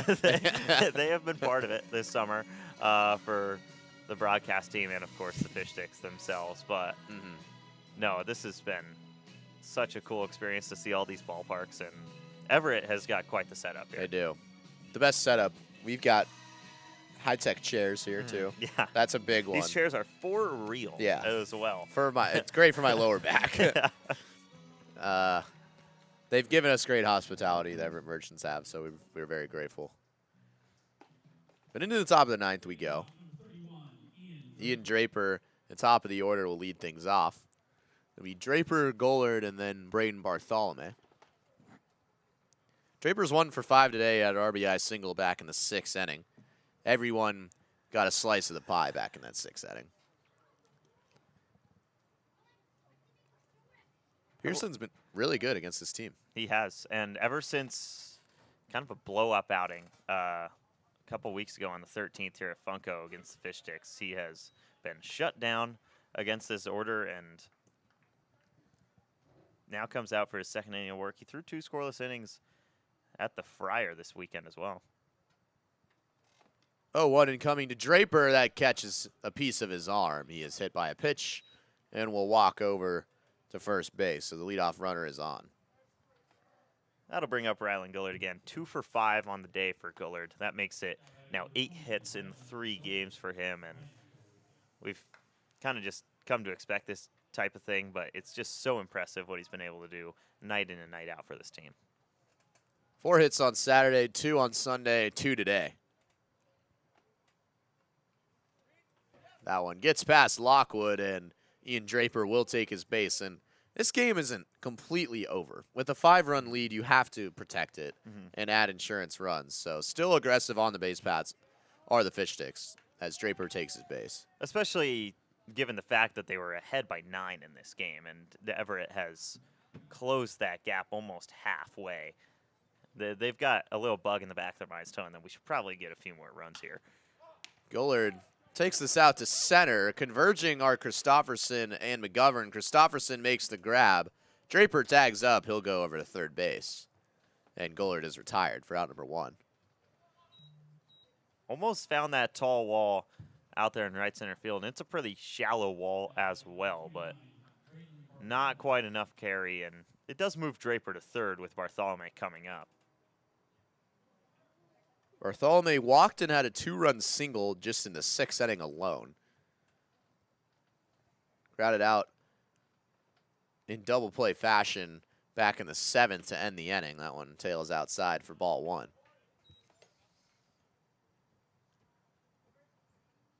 So 1-0 count, 1 down here in the top of the 9th inning. Ian Draper at third base. It's an 11-6 ball game for the Sticks. Bartholomew takes this, almost takes out head coach Mark Lynn. Watch out, Lynn. Boy, looking spry over there in the coach's box. An athlete. Yeah. Well, I always had a sneaky suspicion Lynn was an athlete. Yeah. Yeah. Counting out 1-1 to Braden Bartholomew. He's got an opportunity to drive in another run. He sits back on that off speed. This will likely be a sack fly. Draper tags up from third. To throw to home is a good one, but it's not in time from McGovern. So Braden Bartholomew, his third RBI of the game. He's got 35 on the summer to increase his team lead. It's just what he does is drive in runs somehow, some way. And again, it seems like every game where the Fish Sticks have a lead or had a good offensive performance, it seems like Braden Bartholomew was a big part of it, and he was again tonight. So 2 gone here in the 9th. It's now 12-6. The Fish Sticks are leading as Evan Hellner comes to the plate.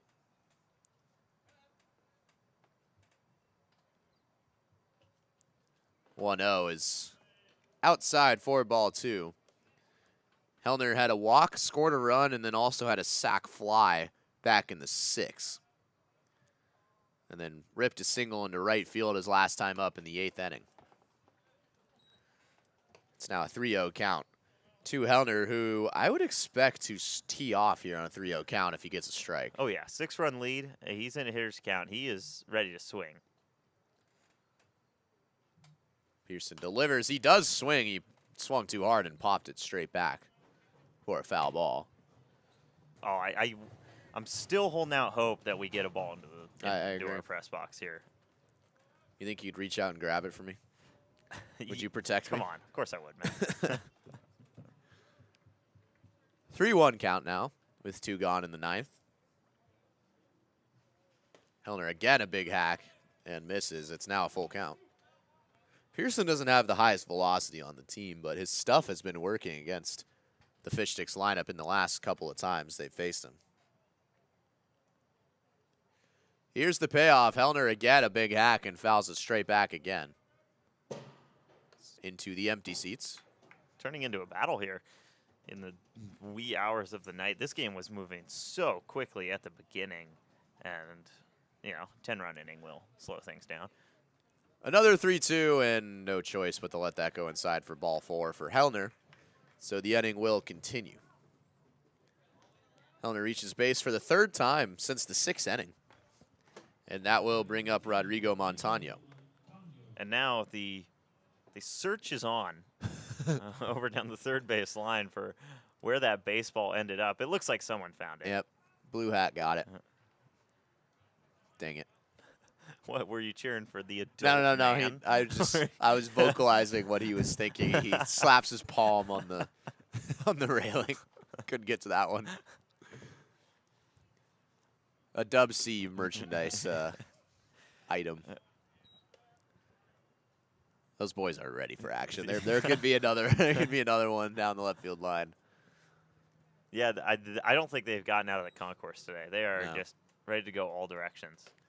Montano lets that go for another ball. That will be a 3-0 count now.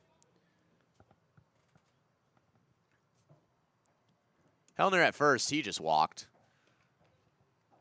And Montano is going to join him. That brings up Noah Benedict, and Benedict can do damage with one swing of the bat, and obviously, insurance likely will not be needed tonight, but we've seen Benedict kind of thrive in this kind of situation. We saw a game where the Fish Sticks really opened up a lead on the Washington A's, and then in the 7th and 8th innings, Noah Benedict went double and homer. That's strike 1 to Benedict. That was the 8th walk of the game for the Merchants, 6 of which came in the 6th inning alone. That spurred all the action for the Sticks, who capitalized and scored 10 runs in the top of the 6th. Benedict takes a look at that off-speed low. It's a 1-1 count. Even with those walks, though, 12 runs on 13 hits for the Sticks. So there hasn't been a lack of offensive production with the bats for the Fish Sticks. They've still been able to put balls into gaps today. That one's high, a 2-1 count to Benedict, who, again, entered this game hitting .314, but we haven't seen him for about a week or two in the lineup, finally returned today. Would expect to see him in the starting lineup for the series opener on Thursday against Elevate Northwest. That one dips low for ball 3. 3-game series from Thursday to Saturday that wraps up the season for the DubSea Fish Sticks.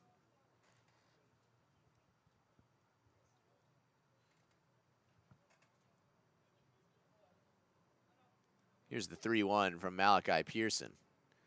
In the zone, and Benedict fouls it off. And a battle between Angus and a mosquito. That's not funny. You shouldn't have said that. I'm just not proud of how I handled that situation. I did not get him. In short. The worst bug of all time, perhaps. Oh, mosquitoes? Yeah. Far and away. Not even close. Bug power rankings. Here's the 3-2 and a shock. It's ball 4.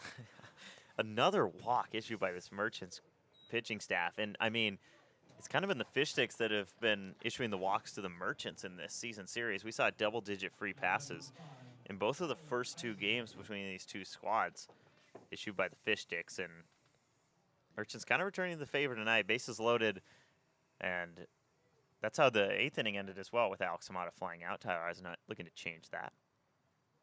Eisenhut, first pitch swinging. He takes this to deep center field. Christofferson's back at the track, and he makes the grab. Eisenhut is retired. To the bottom of the 9th inning we go. The Merchants trailing by 6 runs, looking to make miracles happen.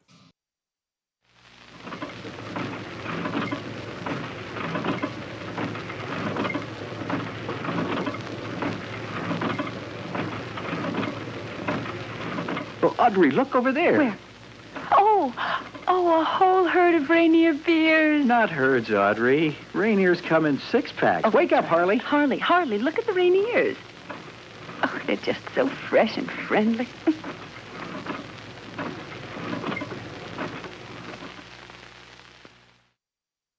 Once upon a home, in a Seattle bungalow, the Huffs searched on Thumbtack to find their next pro. Now the job is all done, and the table is set. The hot dogs taste better on their fancy new deck. Start your home story on Thumbtack. Here at the bottom of the 9th inning at Funko Field in Everett, Washington, Kyle Sweeney and Angus Trangmo with you for likely the last 3 outs of the road season for this Fish Sticks team. And we're very sentimental about that. It was a great journey this summer. I'm going to be honest. I will not miss running OPS. I am, I've appreciated the opportunity to come out to all these cool ballparks around the state of Washington, and even one trip into Oregon that Kyle was not man enough to go on. Okay, I had days off for that one. Thank you very much. But if you've been with us for the entire summer, it's been a little grumpy at times, today included. And my appreciation for Connor Ryan and Tyson and Harrison and Ani at the Friar has grown with every single road broadcast we do, because it is kind of like trying to trade with a bear. Sometimes. Trade with a bear? Yes, Okay. because you're working and it's just like, I'm trying to figure out, man, what's going on, and then the computer's just like, nah. Yeah. And it's like, it's like, okay, bear, if I will take some of your berries and I'll give you like whatever. And the bear's like, what if I just eat you? It's like, okay, fair enough. So that's what I would compare it to. So Connor, Tyson, Harrison, Ani, you guys do great work. That's strike one to Jake Lockwood to start off the bottom of the 9th. I have never heard that saying before. Is that a Angus saying, or is that a Montana saying? That's an Angus original. I just came up with that. Like 2 seconds ago. 2 seconds ago. Okay. Yeah, that's off dome. Have you ever seen a bear? Yeah, of course I have. Okay. I've seen bears charging at me. I have not seen a bear in my Yeah. life, which is actually shocking. I want to see a bear. So this is a great story for right now. It is 12-6 in the bottom of the 9th inning.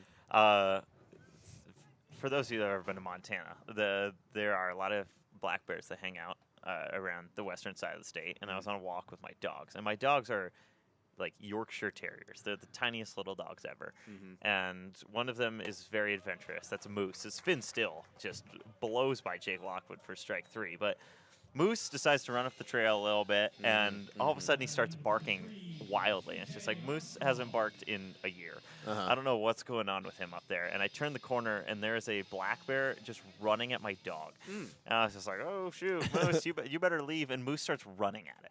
At the bear. Yeah. And I was like, wow, okay. I don't think that is like top 3 most scared I've been in my life when Moose was charging that thing. But there's my bear story. The Moose tried to trade with the bear. Yeah. Didn't work out there. He tried to trade his life with the bear for nothing in return. How about this? What was the original saying for? Oh, working or OBS. Yeah, trying to figure out our broadcast issue sometimes. Yeah. So that's ball 1. It's 1-1 count to TJ Armstrong. It's like the Warriors front office attempting to make a singular good move in the last 4 years of their existence. I do not want to hear it. Cry into your 4 championships, dude.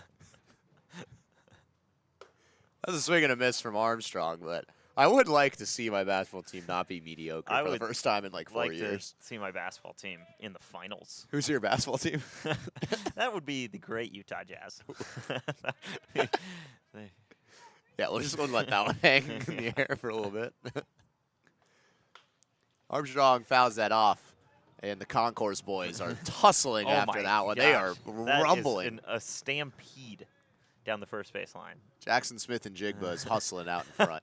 Is there a JSN? Yeah. Oh, that guy. Yeah, you're a big Seahawks fan. No. Oh, you're not a big Seahawks fan. No, That's right. No. You're not. Yeah. This is actually insane trolling. Actually. Go Cardinals. Yeah, the Arizona Cardinals.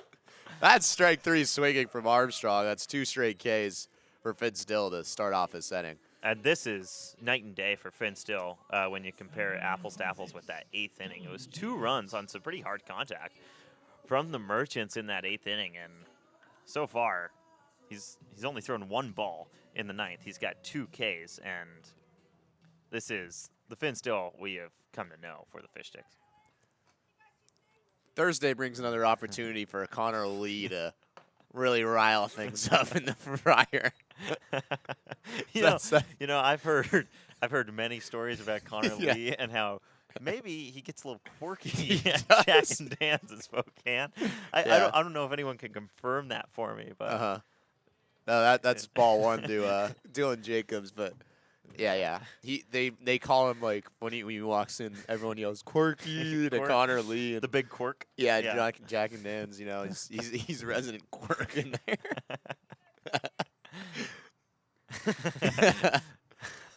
That's 1-1 count to Dylan Jacobs. That one runs inside for ball 2.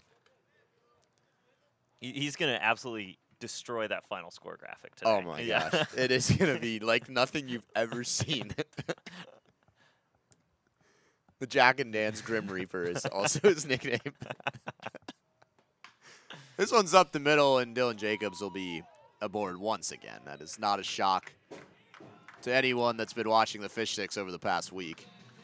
I think there's no better way to end the season series between the Fish Sticks and the Merchants than a Dylan Jacobs base hit. He has just terrorized the Sticks the whole way through, and more hard contact, another base hit for him, and obviously, it's all cosmetic at this point, but he has impressed me mightily. Still a last gasp for the Merchants as Caden Christofferson takes a look at ball 1. 12-6 here in the bottom of the 9th inning. 1 runner aboard with 2 gone.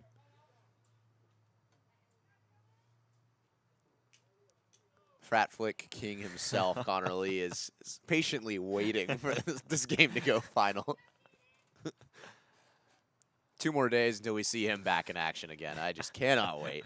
Back in action. And it's him like scrolling through his phone. Scrolling reels on the field, pretending to take videos of the little kids as doing the activities. But no. The funny thing is that Connor Lee will actually be in action. Oh, that's true. All of us will. Including Kyle. That's Kyle true. Sweeney will be racing Finn Crispy Jr. on Thursday, which will be must-see TV. I got 2 words for you.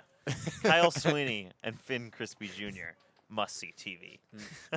That's more than 2 words. No, I said 2 words. I said 2 words. Charles Barkley, the greatest sports journalist in the history of the world.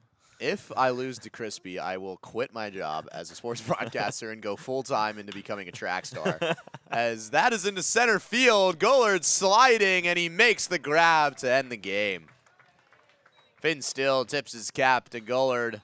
The Fish Sticks win the season series over the Everett Merchants 3-1. They have now won 5 games in a row and will enter the 3-game stand this weekend, the hottest they've been this summer.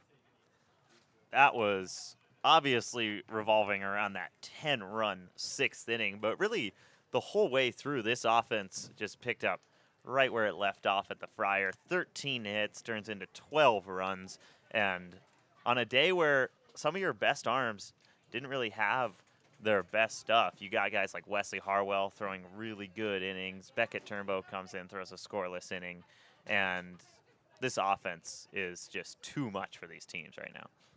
10 runs in the top half of the 6th inning, all the difference for the Fish Sticks in their last road game of the season. It was 2-1 Merchants entering the 6th, and 12-6 is the final score here from Everett.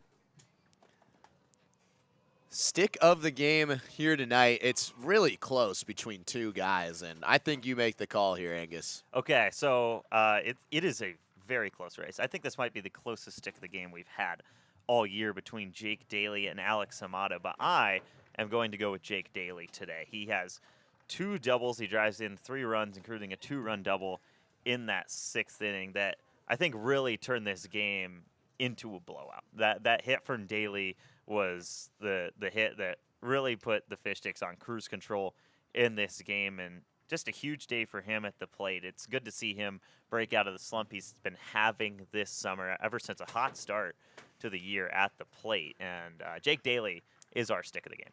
And that, not to take away from what Alex Hamada did. He was 3 for 4 on the day with a walk. He had a double, an RBI double, back in the 5th inning that scored Daly himself. So those 2 guys at the bottom of the lineup have been making an incredible tandem over the last couple of days. But now looking ahead towards Elevate Northwest this weekend, again, the last series of the entire summer for the Fish Sticks down at the Friar, Thursday through Saturday, and they're going into it on the hottest streak they've been on all summer. 5 straight wins. They're now 10 games above 500. Yeah, I mean, there's nothing else to say other than this team is red hot right now, and it almost feels like you wanted to see this a little bit earlier in the year, but it has been so fun to watch with this team, and 40 runs in 4 games at home, and they now make it 52 runs in 5 games, which is just some video game numbers for this squad.